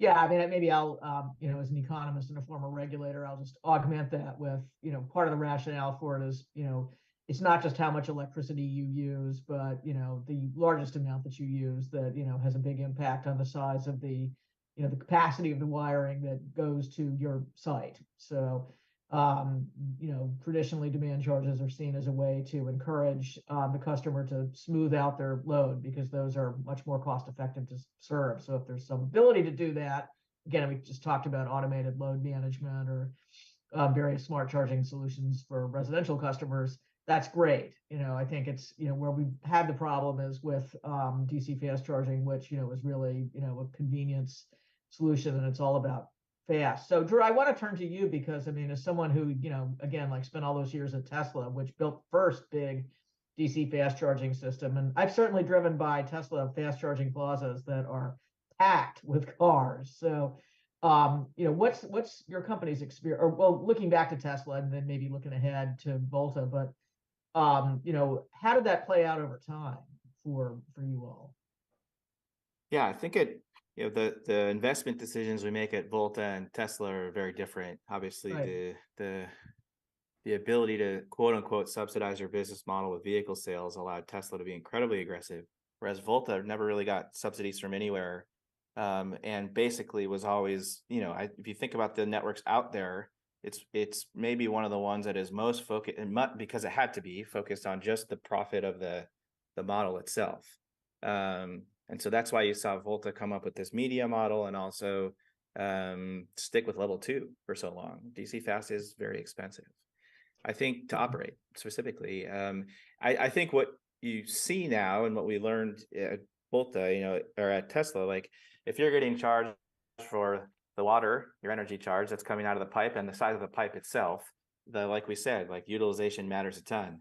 Tesla spent a ton of money and time building a network that looks good to prospective vehicle buyers so that they can go anywhere they want. A lot of you, if you own a Tesla or if you pass by those long distance stations, you see they look very busy. Why? Because you're all traveling at the same time. So you all see the busy station on Saturday in the middle of nowhere, but what you don't see is how little it's used during the week and at nights. Whereas Volta, where we choose to make our DC fast investments, it tends to be focused on the 98% of vehicle trips that are under 50 miles, right? So that's where we're focused on. Why? Because they're concentrated and they're spread out over time. It's a much more efficient model and higher utilization for the assets that you put in the ground, including how you get billed. And so at Volta, we spend a lot of time thinking about the everyday, the every week charge, less about the road trips. And I agree. I forget, sorry if it was Chris or Corey who basically said the long distance and the corridor energy equation is a really tough one to crack, because you're not going to convince people that they should just travel on Tuesday when it's cheapest. I mean, we road trip when we need to road trip, and that's a big issue. So I think that is its own solution set, the long distance energy equation from a demand charge standpoint. I think, for Volta and for more kind of highly dense, higher utilization, it's a little bit of a different question. Demand charges still matter, but we tend to hit higher utilization quickly. And so that then total cost of energy, levelized cost of energy is what really matters. Doesn't really matter if it's coming from demand or from electricity or energy charges. So.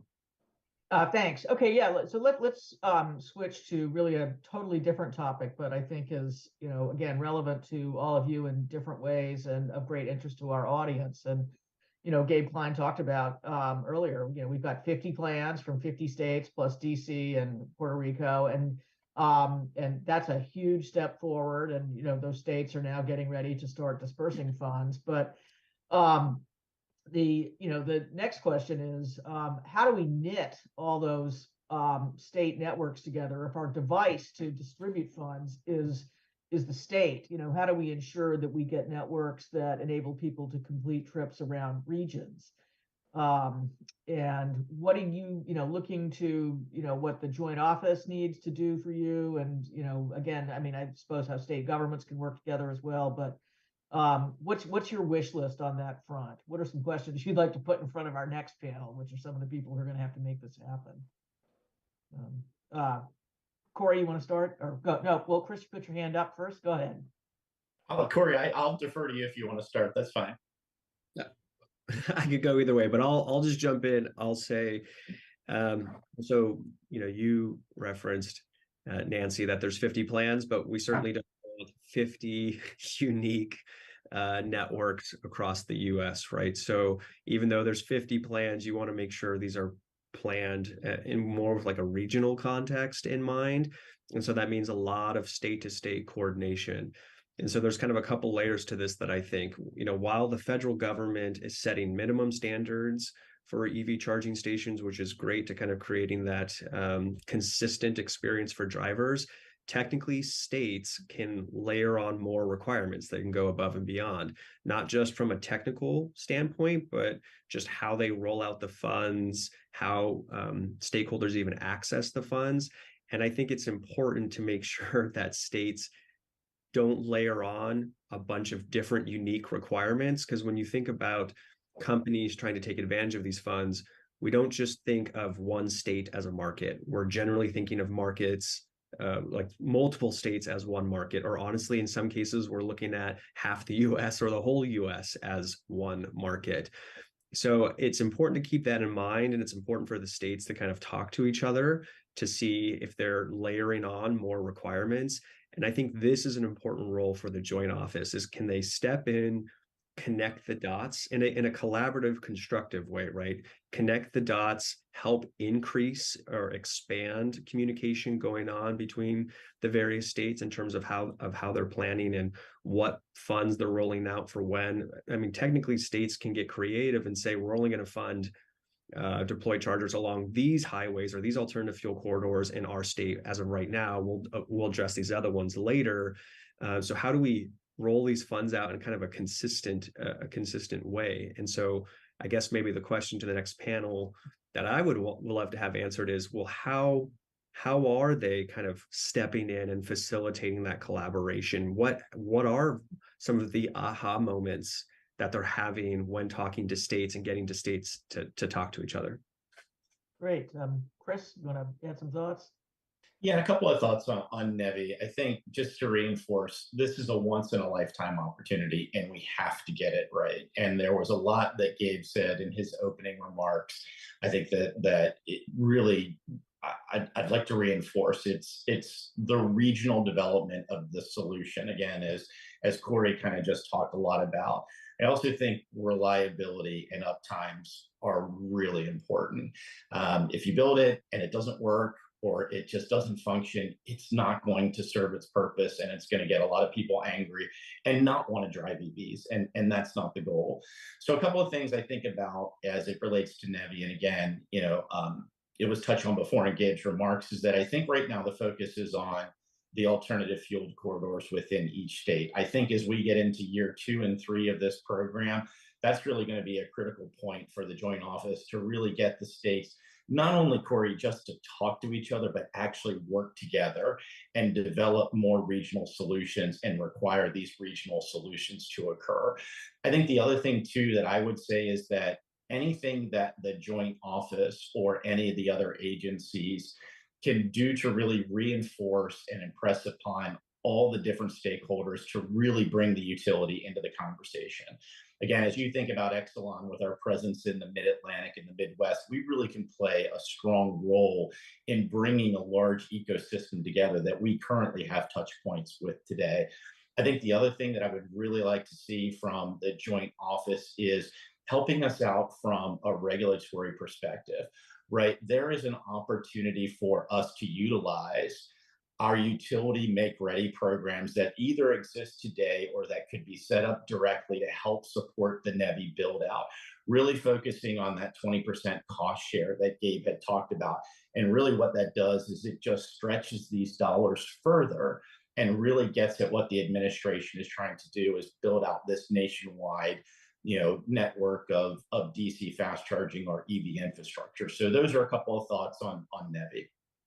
If I jump in for just a second, I just would love to say it's music to my ears to hear Chris say uptime and reliability. Anyone who has spent any time with Flow knows this is our favorite topic. So just had to chime in on that. Sure. So we've got 3 minutes left. I'm going to give you each one of them. And if you could just take the minute to, I want to end on a really positive note, and, would love to hear you cite, what's something new that's worked, that's come out of this, a novel approach, a new policy, a new partnership, but, what do you want to share with our audience that's new and you think is great, and, you encourage them to, look for a way to do. So, Drew, I'll start with you and then we'll work back around through Corey and Chris. So I think I've said a couple times that Volta's model is a little bit different than other operators. How we make money is a little bit different. How we view the financial economics of a station is a little bit different. And it's allowed us to do things that I'm hoping we can continue to focus on. So we spent a lot of time talking about NEVI and transport corridors, but I can't get away from that 98% number of trips under 50 miles. Like if we are really invested in making sure that the dollars are going to serve everybody, too much of a focus on road trips, I think, is a mistake. And so I want to make sure that everyone is doing that right. And we've talked a little bit about what those road trip challenges are, and they're totally real. I have a lot of thoughts on kind of the right way to incentivize uptime for stations that aren't going to get used that much. This is a very hard problem. It is doable. But I also want to make sure that when we think about the smart allocation of our dollars, we are looking at the models and looking at funding the cost and revenue streams that do serve a majority of the people and serve them equitably. So that's something that Volta is very, very interested in. We like going into communities that don't have charging and being able to say, now you have charging, and it's not going to cost you 70 cents a kilowatt hour because you're one of the few people who use it. I think that's like really, really important that we can, offer from the get-go. So that's something that I'm really excited about what we do at Volta. We can get ahead of the game. We can get ahead of utilization. The more models we put into place that are able to, in a financially attractive way, like I get it, but attack that type and that densification pre EV adoption in certain neighborhoods and regions and everything else, that's super important. Excited to do a lot more in that space. Great. Okay, so we only have 1 minute now. So Corey, Chris, quick. What's working? What's a great thing that everyone else should know about?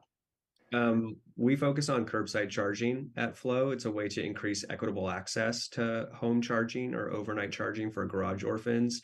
One thing I would highlight is City of Portland has initiated a process to create a streamlined permit process for curbside charging in particular, which is very innovative. There's not a lot of literature on this, so very excited to see that process through. Awesome. Chris, last word. Community-based solutions. I will highlight the rideshare program that BGE just implemented with Lyft. What it does is it put infrastructure in communities that needs that infrastructure around these EVs. We offer discounted rates for the drivers of those rideshare programs. And then we're also offering economic development opportunities in those communities. So this is really a holistic community-based solution that goes beyond just installing infrastructure somewhere. Fantastic. Okay, well, thank you, all three of you, for a really serious-minded, substantive panel. I think we've posed some, hard questions and, got some, some real grist for the mill. And I see Chris Bast has appeared on, at least on my screen. So I'm very happy to hand off now to Chris. Chris is a principal at Huanani Partners, I think. And he will lead a panel that talks about, goes specifically into complementary policies. What are the complementary policies we need to spend these monies wisely, well, expeditiously? So Chris, take it away. Thank you. Awesome. Thank you so much, Nancy. And thank you to the National EV Charging Initiative for having me today and my fellow panelists. We have an exciting panel lined up for folks. So good morning and good afternoon to everyone. Thanks for staying with us here to the last, but I think the most exciting panel of the day. Again, my name is Chris Bast. I'm a principal at Huanani Partners. At HMP, we support private and public sector clients to achieve their climate and clean energy goals through policy, strategy, and advisory services. I just joined Huanani about a month ago. Prior to that was the director of EV infrastructure investments at the Electrification Coalition. And so this topic is something very near and dear to my heart, and excited to dig into this panel, which is all about digging deep, not just about the money, with this awesome team we have assembled here. So just to get started, as a reminder for folks, an important objective of the National EV Charging Initiative agenda is to make an impact on policies needed to get steel in the ground in a timely and effective manner. Right? Put another way, if all we end up doing with the bipartisan infrastructure law is $7.5 billion of EV charging, then we've got a lot of charging stations, but maybe wasted an opportunity. And so instead, we need to make sure that that federal funding turns into more money, more policy opportunity, more innovation, more charging, and more EVs deployed in the places and opportunities all across the country.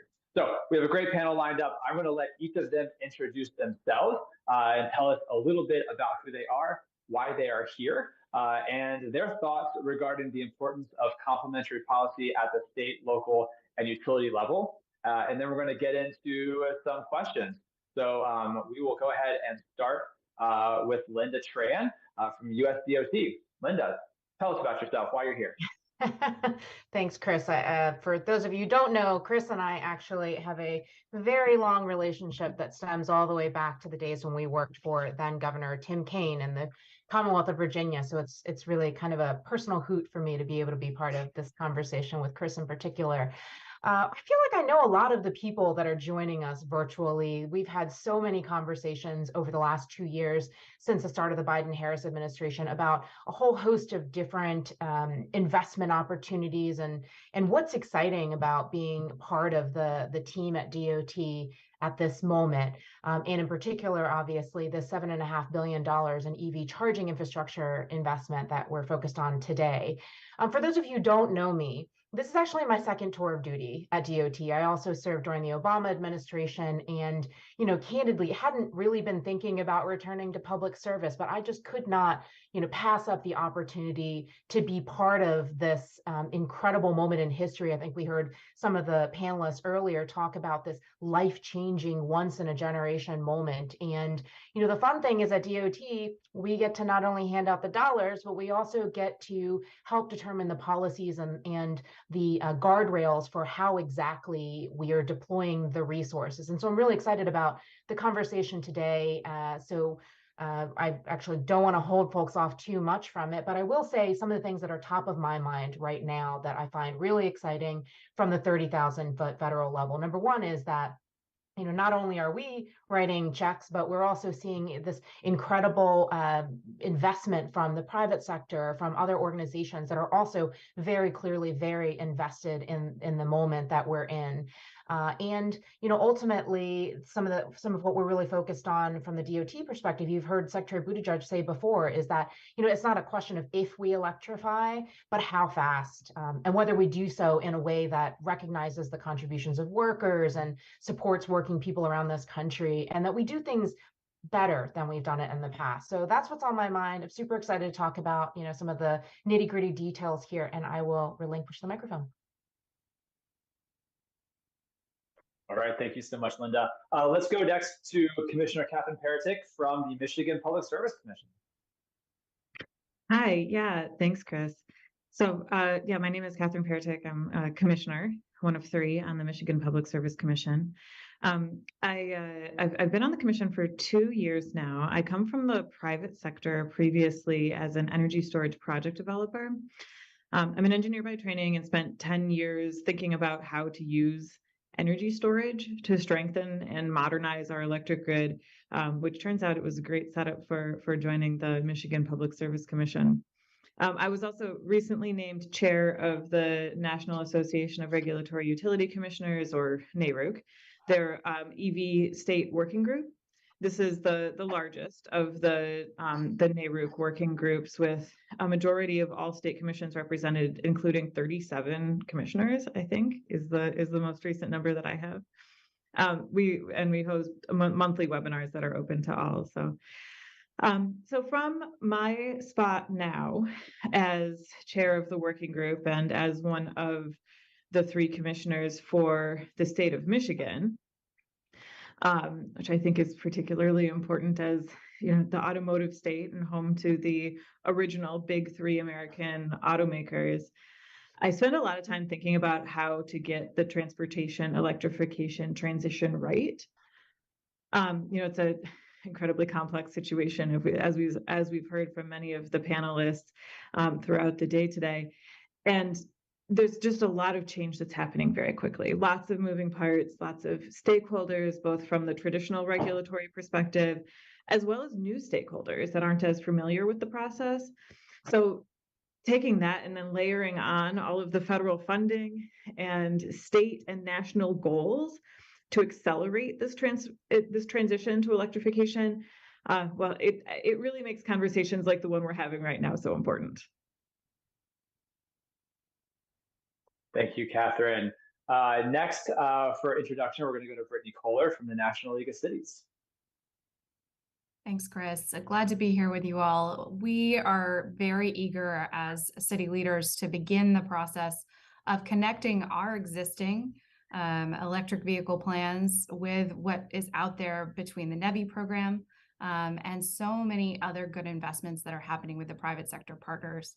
But as everyone has said in the past, it's important that we get this right, but we also do it in a way that's connected and holistic. And that's really where the National League of Cities has been working hard to make sure that we're preparing our cities of all sizes to accept this technology, but also leveraging what they've already done. And so there's a lot of work to be had here, a lot of discussions about zoning and potential growth opportunities. And so we look forward to talking through all of those opportunities and to thinking maybe more holistically about where those conversations aren't happening fast enough. And so we'll leave that there for now, but looking forward to the discussion. Awesome. I love all the hints that folks are making to the conversation ahead. Really excited to get into it. But before we do that, last but not least, our last panelist, Jeff Gibson from Forth.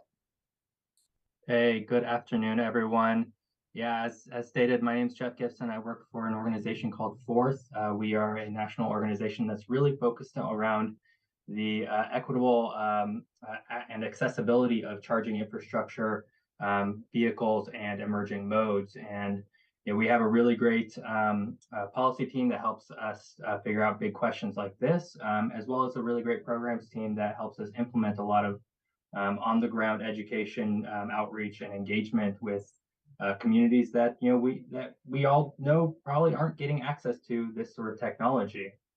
I think this is a sort of once-in-a-lifetime investment coming from the federal government, and we happen to be at an inflection point as a country where we know for the historic wrongs that have happened with other historic transportation investments, and we have a really good opportunity. And I think we're making progress on this opportunity to sort of right those wrongs and make sure that this technology is going to go to people who maybe aren't experiencing it right now.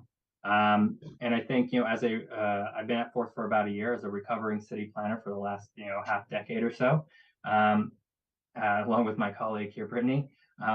Cities and towns are at the forefront of all of this, right? They're the ones who are going to be on the ground making the decisions about where and how this technology is going to roll out. And they're going to have the knowledge of who is best needed to be focused on and how to best engage with those people.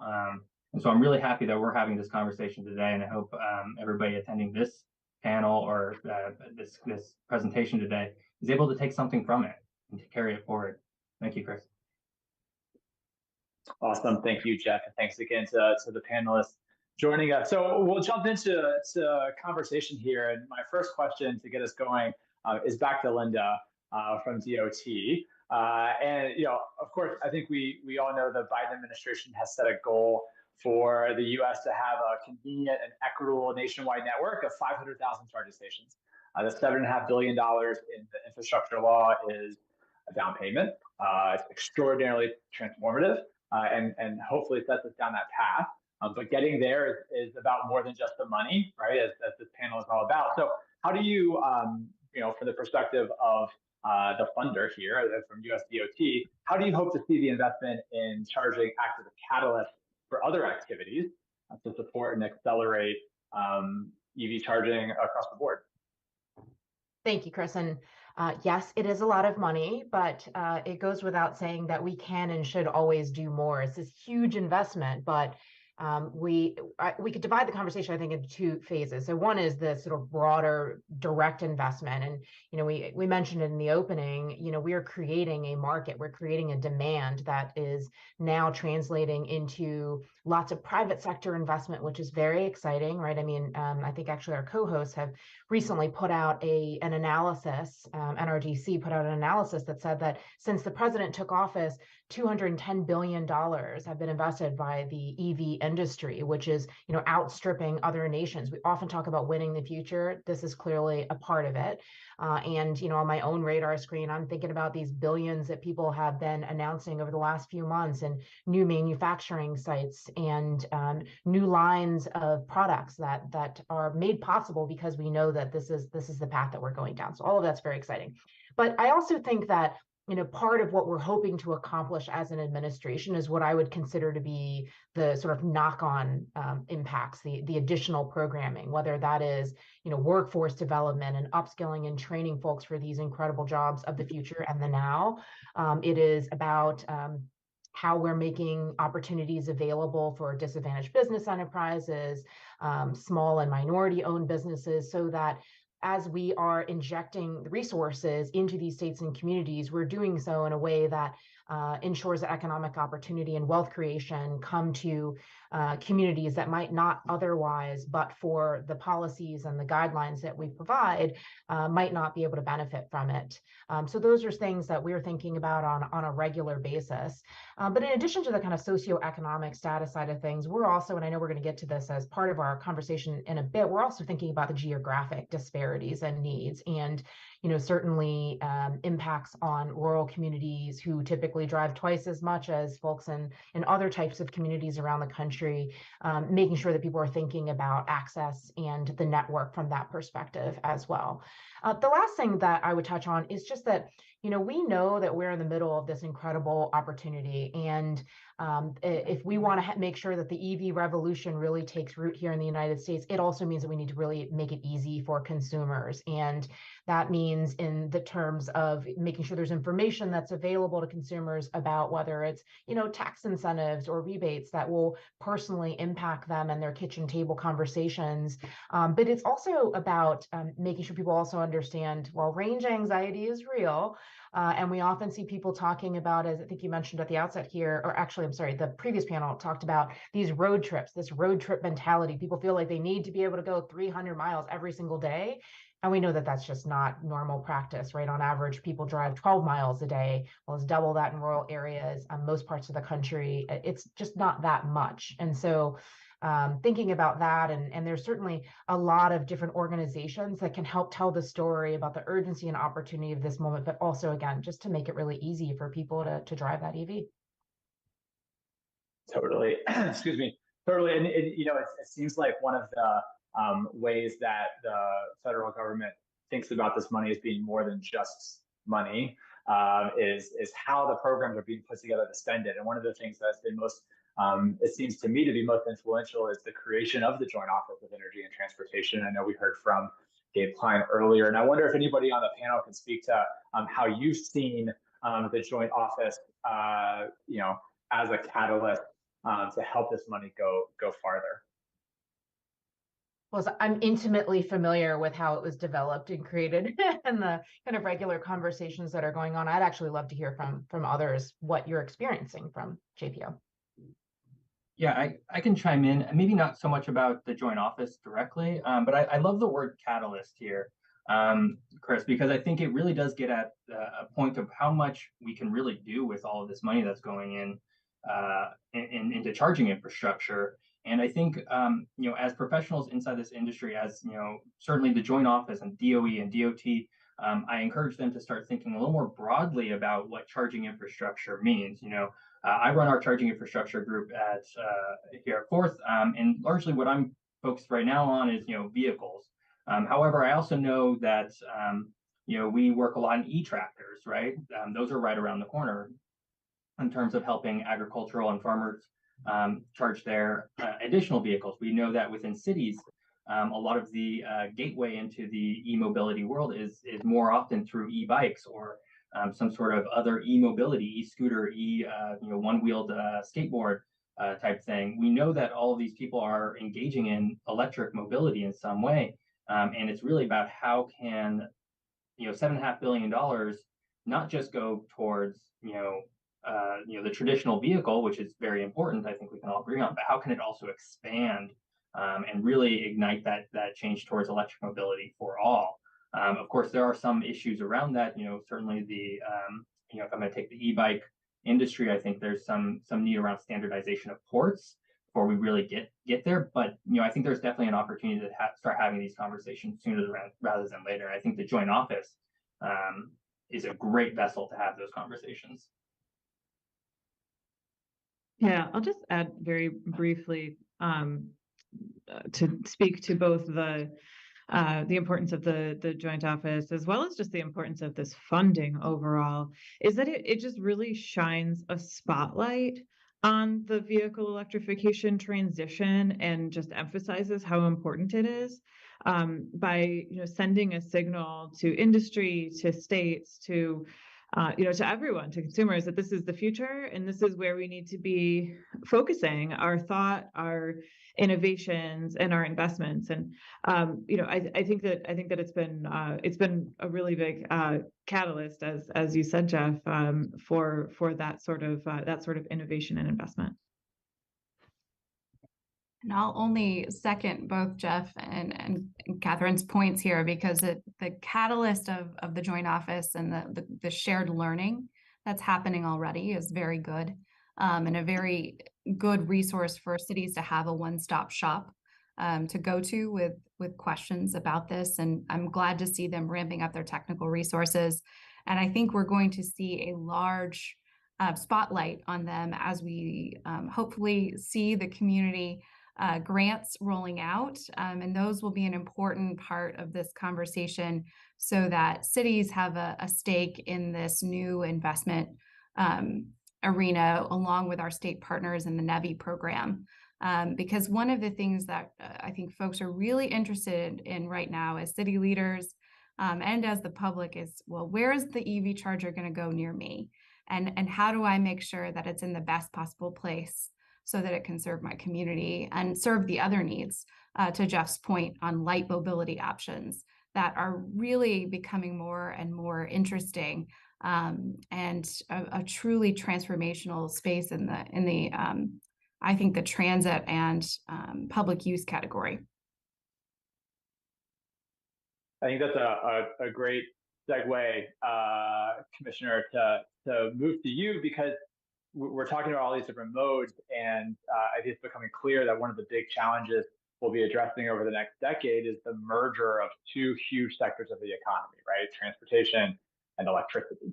And so that means electric utilities, their regulators are going to have a big and important role to play as we try and bring these two sectors together. And with the $7.5 billion on the table for EV charging over the next several years, how should utilities and utility commissioners think about their role? And how do they include grid capacity in that, incentives? And what are the big policy questions and innovations coming up in your space, in the utility space? Yeah, it's a big question. And right, I think just a little one. But I think what's tough is that it requires a totally new way of thinking about the electric sector and electric utilities. Many like OG electric utilities have light in their name.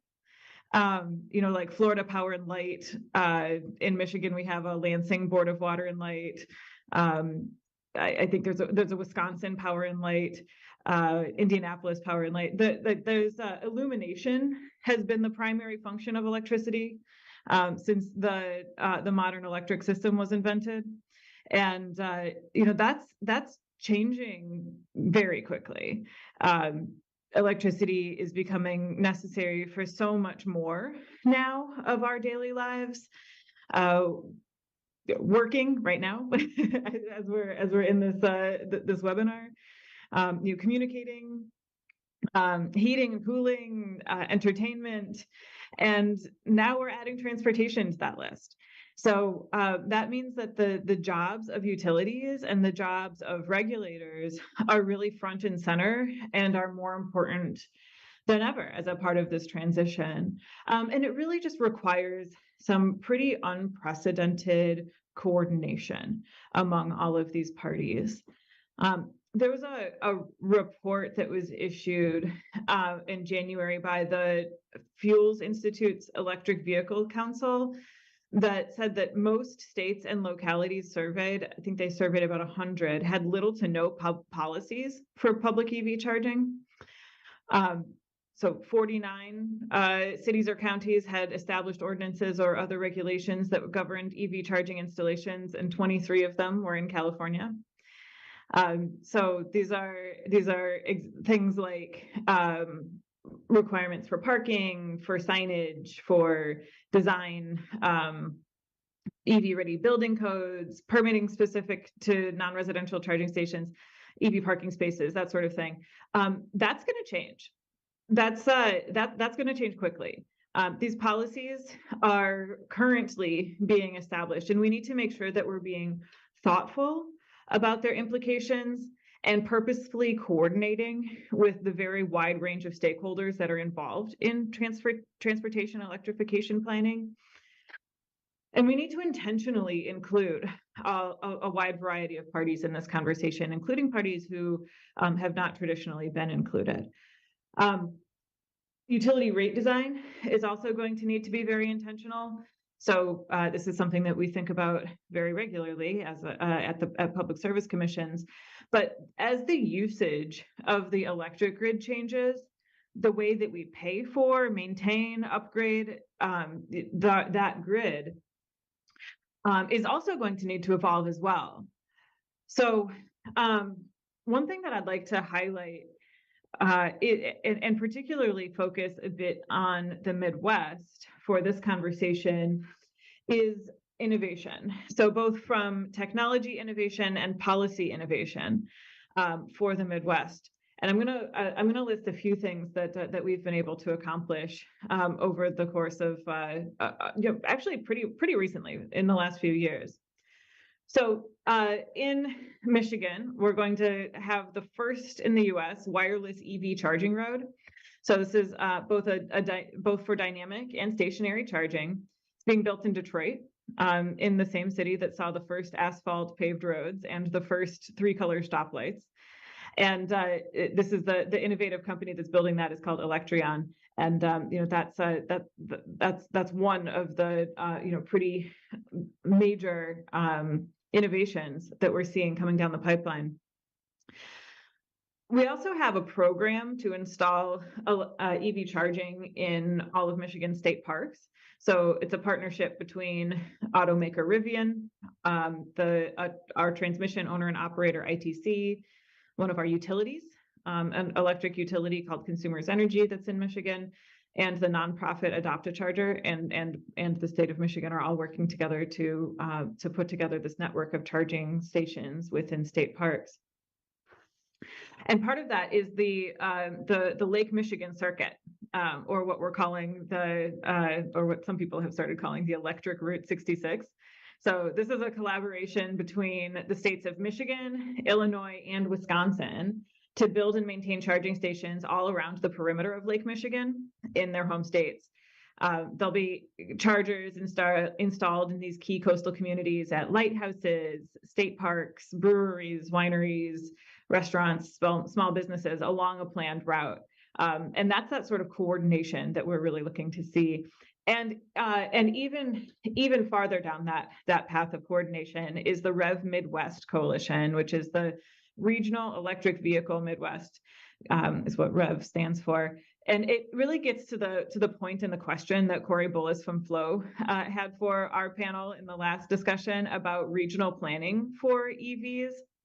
And this REV Midwest is a partnership between 5 Midwest states. So Illinois, Indiana, Michigan, Minnesota, and Wisconsin, that will make it easier to find charging stations, have the goal of improving public health, position the Midwest at the forefront for both private investment and for federal funding. So this coalition has also promised to work together to enable an equitable transition to EVs with a specific consideration for communities that are historically disadvantaged. So it's these sorts of partnerships, it's these sorts of coordination that's becoming really important and at the forefront of how I'm thinking about the transition. Yeah, I think one of the things, first off, I'm going to take away OG power companies is a big takeaway for me.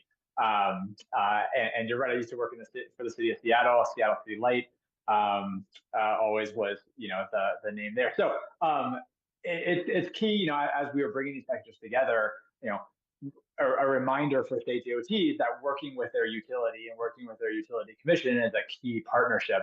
Also key to those partnerships, I think, is cities.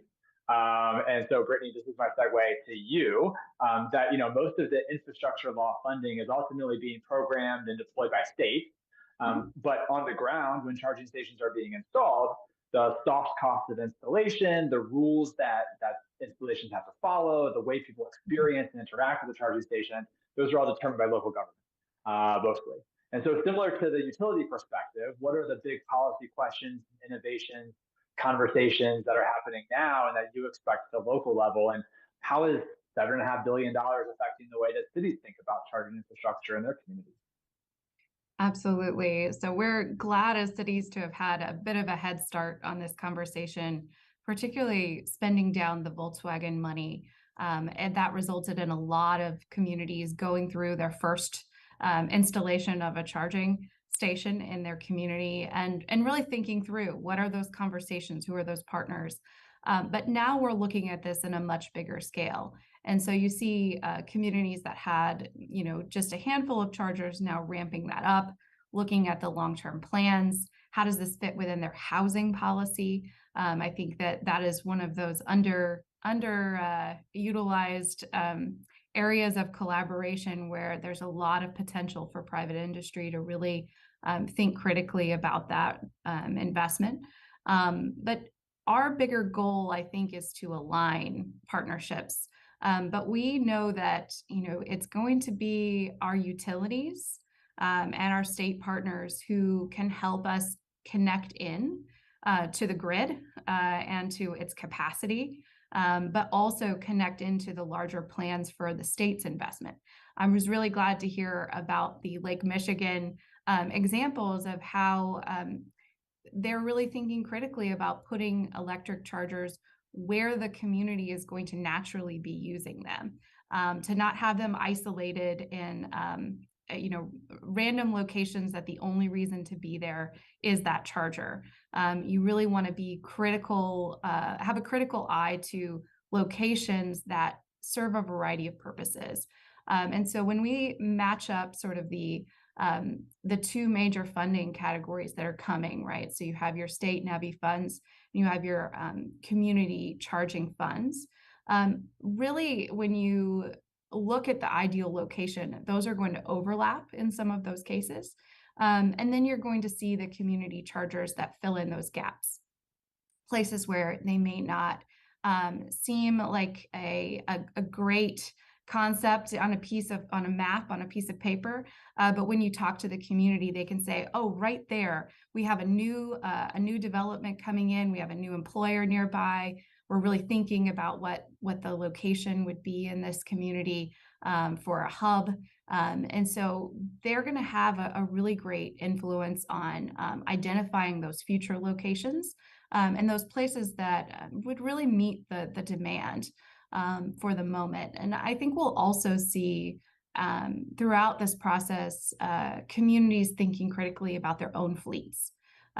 Fleets of buses, fleets of scooters, fleets of e-bikes, and then the fleets that we work with. And so Jeff probably has some insight onto this as well, but the idea that we need to look at this as a charger connection that maybe fits a variety of needs, and not just a single purpose, single use vehicle, right? So we want to look at it from a variety of fronts. So as we move forward, I think we're going to see a lot more of the Baton Rouges looking at long-term strategic goals, and a lot more of the Orlandos who are looking at it from the nuts and bolts of how do I expand my internal ordinances to expedite EV arrivals throughout our system. And so we'll continue to keep a good list of those city case examples who are moving forward.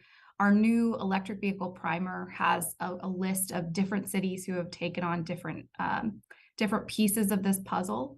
And so if you're looking for those case studies, that's a great resource for you as well. But I'll leave it there, Chris. I think that the work that we have to do, though, is essential that we do it now. And so if you haven't had conversations with your city leaders and you're sitting on this phone call, that's my one piece of advice to you, is that we want to hear from you. We want to hear what you want to do, and we want to share with you where we think there's a lot of opportunity. I think that's great advice. Anybody else have any thoughts about local government? I think this idea of so much attention is being paid to the states, right? Because states are the recipients of the formula funds, and states are putting the plans together. But when it comes down to it, right? I mean, it's in a local community that these charging stations are gonna live and breathe. And what's the best way to make sure that they're being deployed where they need to go is working with your local community. And Jeff, as we turn to you, 5, 10 years from now, we'd look back at the infrastructure law and the NEVI program, and hopefully we're going to be looking at a package, a suite of case studies of cities and states and communities that have done this really well. And I'm wondering if, from your perspective, if you have ideas and thoughts about what are the commonalities amongst those communities that did it well, right? What are the best practices for how states and local governments leverage this opportunity to make their money go farther and drive additional funding and promote policy changes that accelerate the EV transition across all modes, as you talked about before? Yeah. How much time do I have? I think the great thing, no. Jeff, before you get going, I'll just say, I think the great thing, and folks taking away from this is, like, we're throwing out so many ideas here, right? From the utility sector and local government and federal, like, so many ideas that I hope folks watching are taking notes and saying, hey, we're going to run with this one, or we're going to run with that one. So, throw that spaghetti on the wall and we'll see what sticks. I really do think the states and cities that are going to see the most success are going to be the ones that are seeing the $7.5 billion of public charging as an extra, as a here's things we can do, but it's not our main goal. Our main goal is to ensure that people have whatever kind of charging they need, and I think broadly, we all know, as professionals in this industry, we all generally know that charging at home is going to be your cheapest and best option for the vast majority of people. It's just the way that the electricity works, the fact that you don't have to rely on publicly accessible chargers and all that kind of stuff just makes it a lot more viable for a large part of people. So the states and cities that I see as succeeding are going to be the ones who are looking at, well, how can we ensure that our people who live in apartments are able to charge at home? My state is going to be rolling out a charging rebate program where people who own apartments can get a large percentage of their costs covered for level 1 chargers, which is just a plug basically. And doesn't cost that much. And while we might think, level 1 chargers aren't, sufficient for most people's needs, the truth is, 3 to 5 miles is not per, whatever hour, 2 hours is not that much. It will satisfy a large chunk of people's needs, and it won't be that cost intensive for the apartment owner. It won't be that cost intensive for the people who are charging their vehicles every night. Same with workplace charging, right? People who still have to commute into work, and I'm not just talking about the big offices. I'm not talking about the Nikes and the Microsofts and the these big multi 1,000-pound compounds of workers, but your strip malls, your localities where how are cities thinking about offering workers who work in retail locations going to be charging their vehicles or their e-bikes for that matter? I think there's a lot of cities and regions around the country that are starting to think about some of these solutions, and I think they will far and away see the most success well after the $7.5 billion is spent. No, excuse me. A question for all of you. I'm going to go off script a little bit here, and if a charger is in the wild but nobody is there to charge on it, does it charge a vehicle, right, or something like that? And so I'm wondering, as we think about complementary policy here, from y'all's perspectives, how you think about vehicle policy. The Inflation Reduction Act is a huge federal complementary policy to the charging investments, right? Because it's going to get through the rebates and the various incentives, more electric vehicles on the road from utilities and states and cities. What are y'all seeing in terms of non-charging related policy innovations to help get more EVs on the roads where these charging stations are used, and especially across a diverse set of communities, perhaps?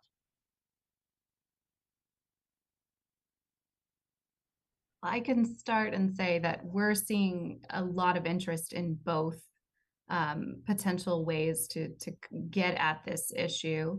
The IRA has been a big topic of conversation for communities who wanted to make additional investments. And when you look at that and you leverage it with the infrastructure investment dollars that are now available, as well as I think some new changes that we've made with Congress just this December for the recovery dollars that Congress provided communities. And when we were going through the pandemic and we were seeing big shifts in transportation and what was happening, it puts us in a position to really think critically about how these programs can come together and make change. And so for those who are looking at lofty goals and what potential build-outs could mean for the next 10 to 20 years, there's a lot there to look at it holistically and together. And I know there's many a wonky city administrator who has started to connect the dots and who are really seeing the value equation there. So hoping to see a lot of transfer of ideas into holistic investment practices for this sector.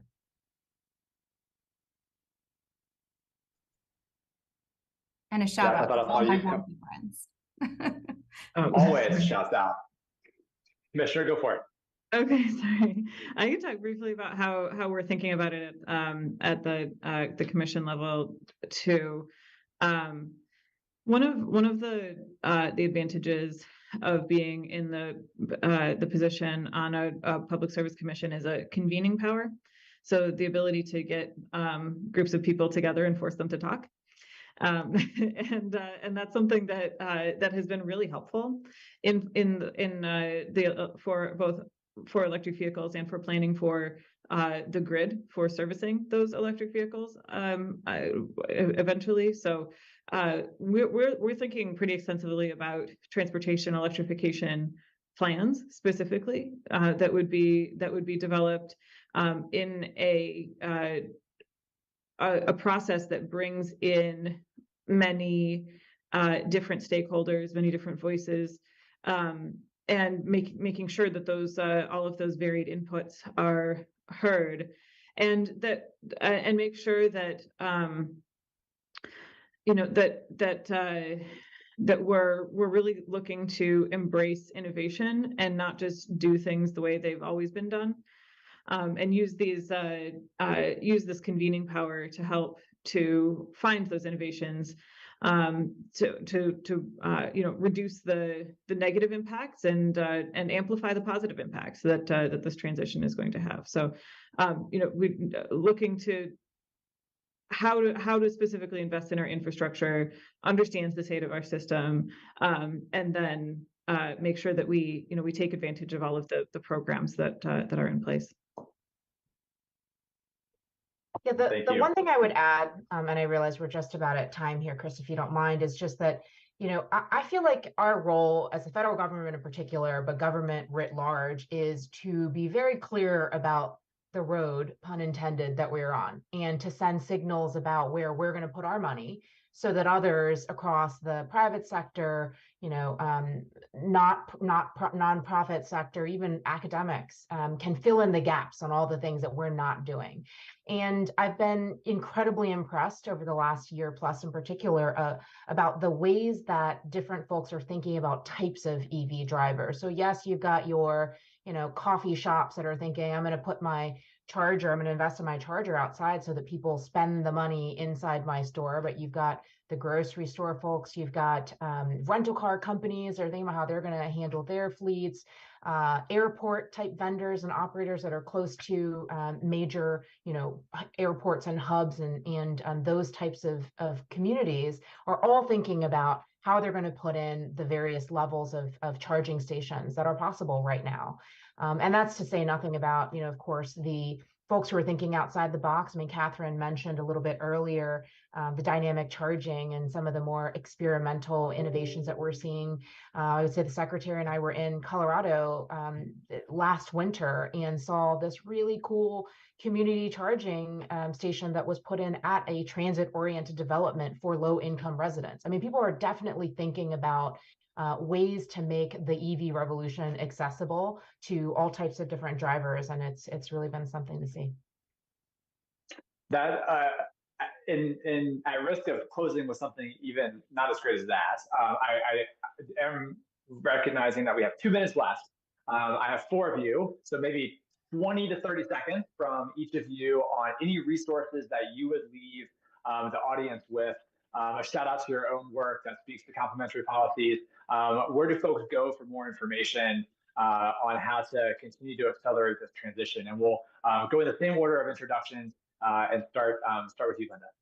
Yeah, sure. So big picture, I think other folks have mentioned it and probably Gabe did earlier as well, but certainly driveelectric.gov is a great place to go for the big picture overview. The Joint Program Office, obviously with the support of the Department of Transportation, DOE, and other colleagues across other cabinet agencies are really, really investing in a technical assistance program. So I would just say for those who are listening, don't edit yourself. If you have a question, go to that site, go to the phone numbers that are there and check it out. The other 2 big things that I want to flag, one is we have a rural EV toolkit that DOT worked across the other cabinet agencies to put together that's really kind of a 101 soup to nuts, especially as we're thinking about smaller communities where we know, for example, the city manager also has to worry about literally everything else under the sun, and just to figure out how to get started on the EV charging infrastructure front and what opportunities are available. And then just want to preview that we also have a companion urban EV communities toolkit that we are going to be putting out very, very soon. And then last but not least, I know there's been a lot of discussion about the NEVI program and the community charging grants. I warned the host today that I wasn't going to talk about NEVI because we're in an active rulemaking posture, but I will say that the community charging grants that everybody's excited about are coming very, very soon.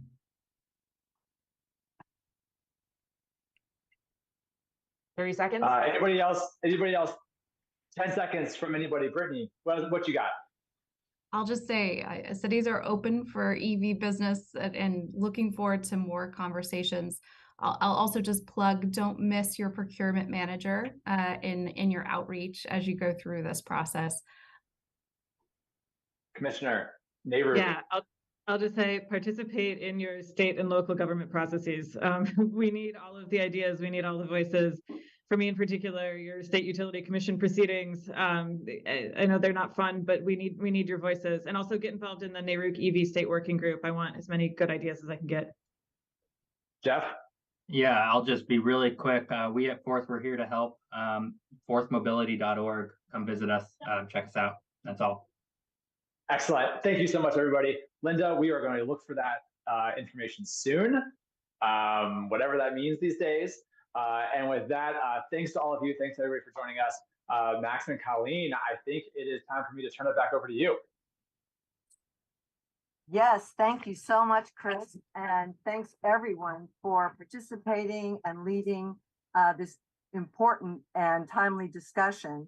I'm Colleen Quinn. I am the founder and partner in eMobility Advisors. And along with my partner, Nancy Ryan, who you heard from today, we are the co-administrators of the National EV Charging Initiative.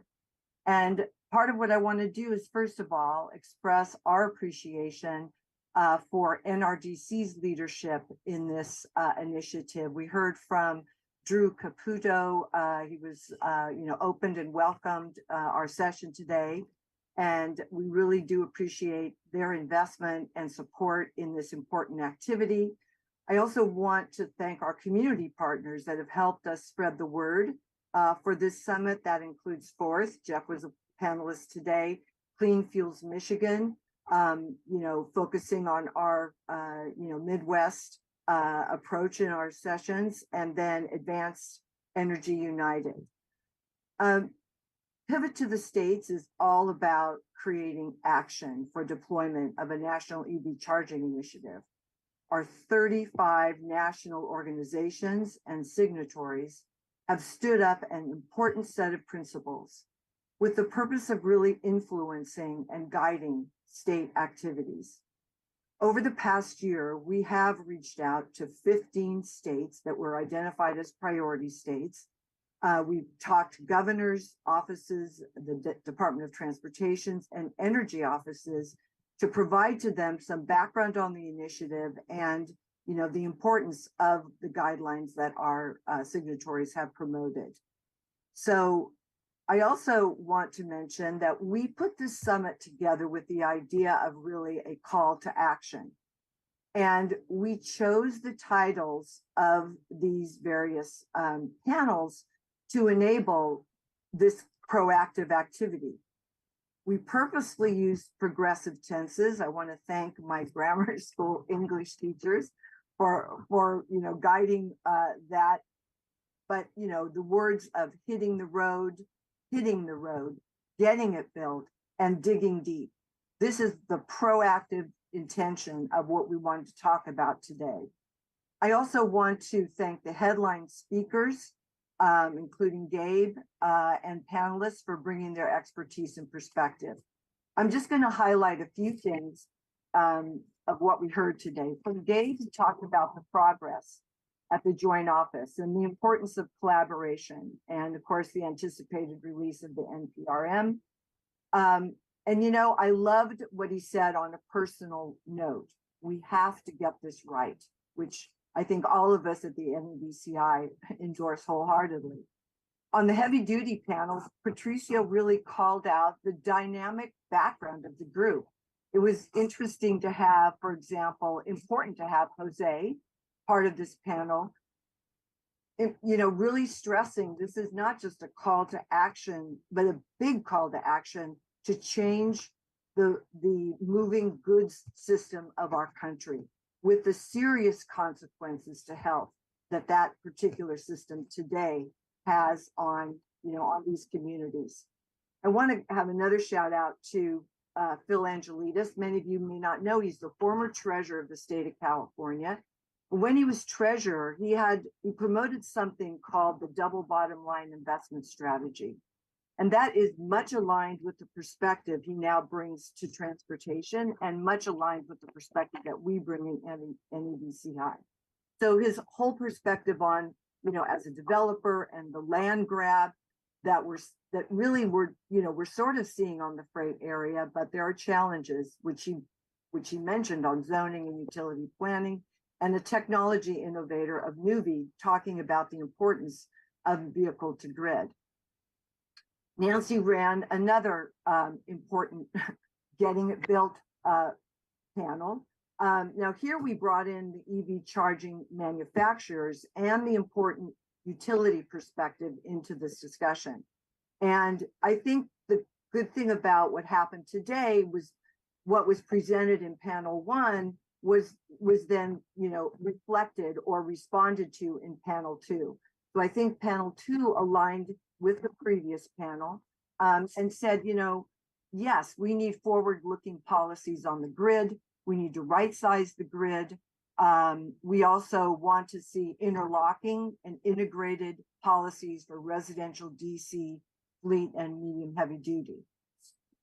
They also posed questions to the next panel, which Chris picked up on, which was, how are we going to knit this whole national program together?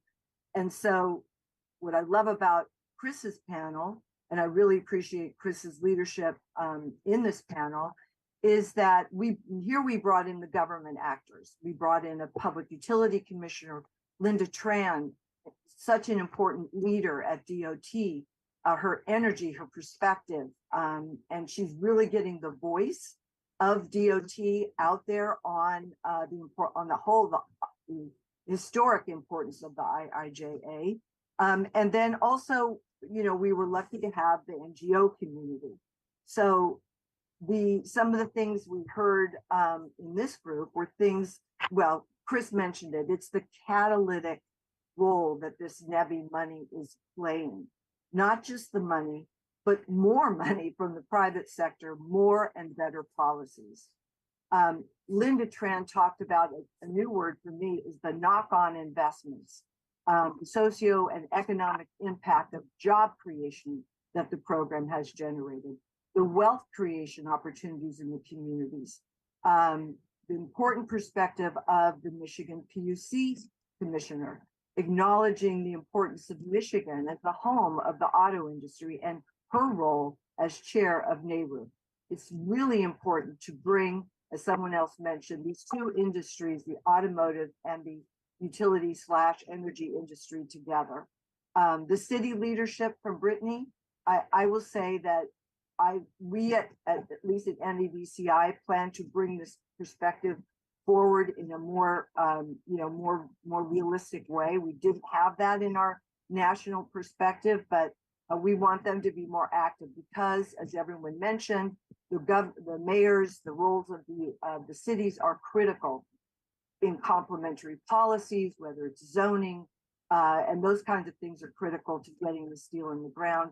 And then finally, our community partner for Jeff, is a leader as well in working these community programs that are going to be so important.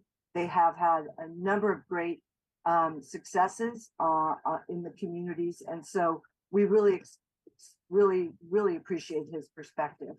Now I'm going to hand it over to Max to talk about what's next for NEVCI. Thank you, Colleen.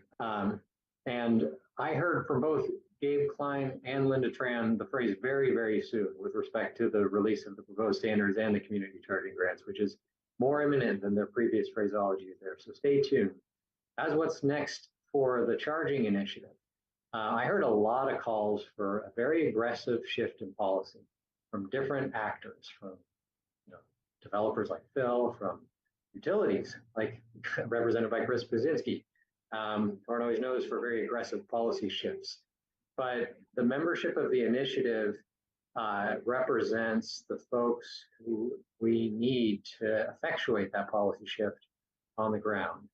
And I think there is a lot of consensus that's been codified in state laws across the country already for some of those key elements. I think we could spread those further and build a consensus by expanding the membership of the initiative to include not just their national organizations, but also individual companies, and make it happen. And then there's some policy pieces around which there is still not a proven best practice model. And I think we talked a lot about that in the panels today.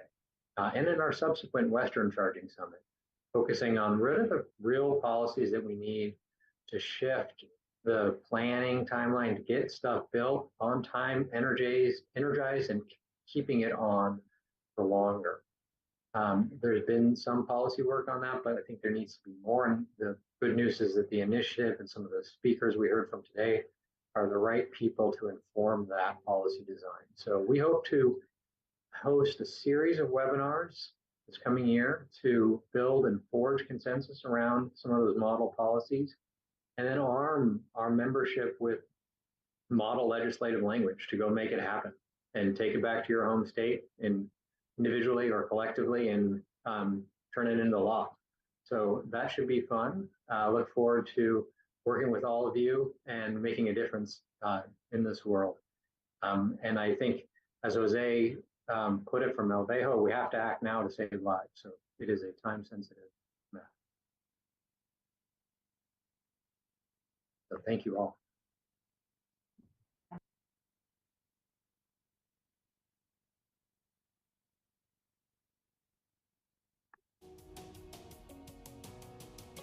Recording stopped.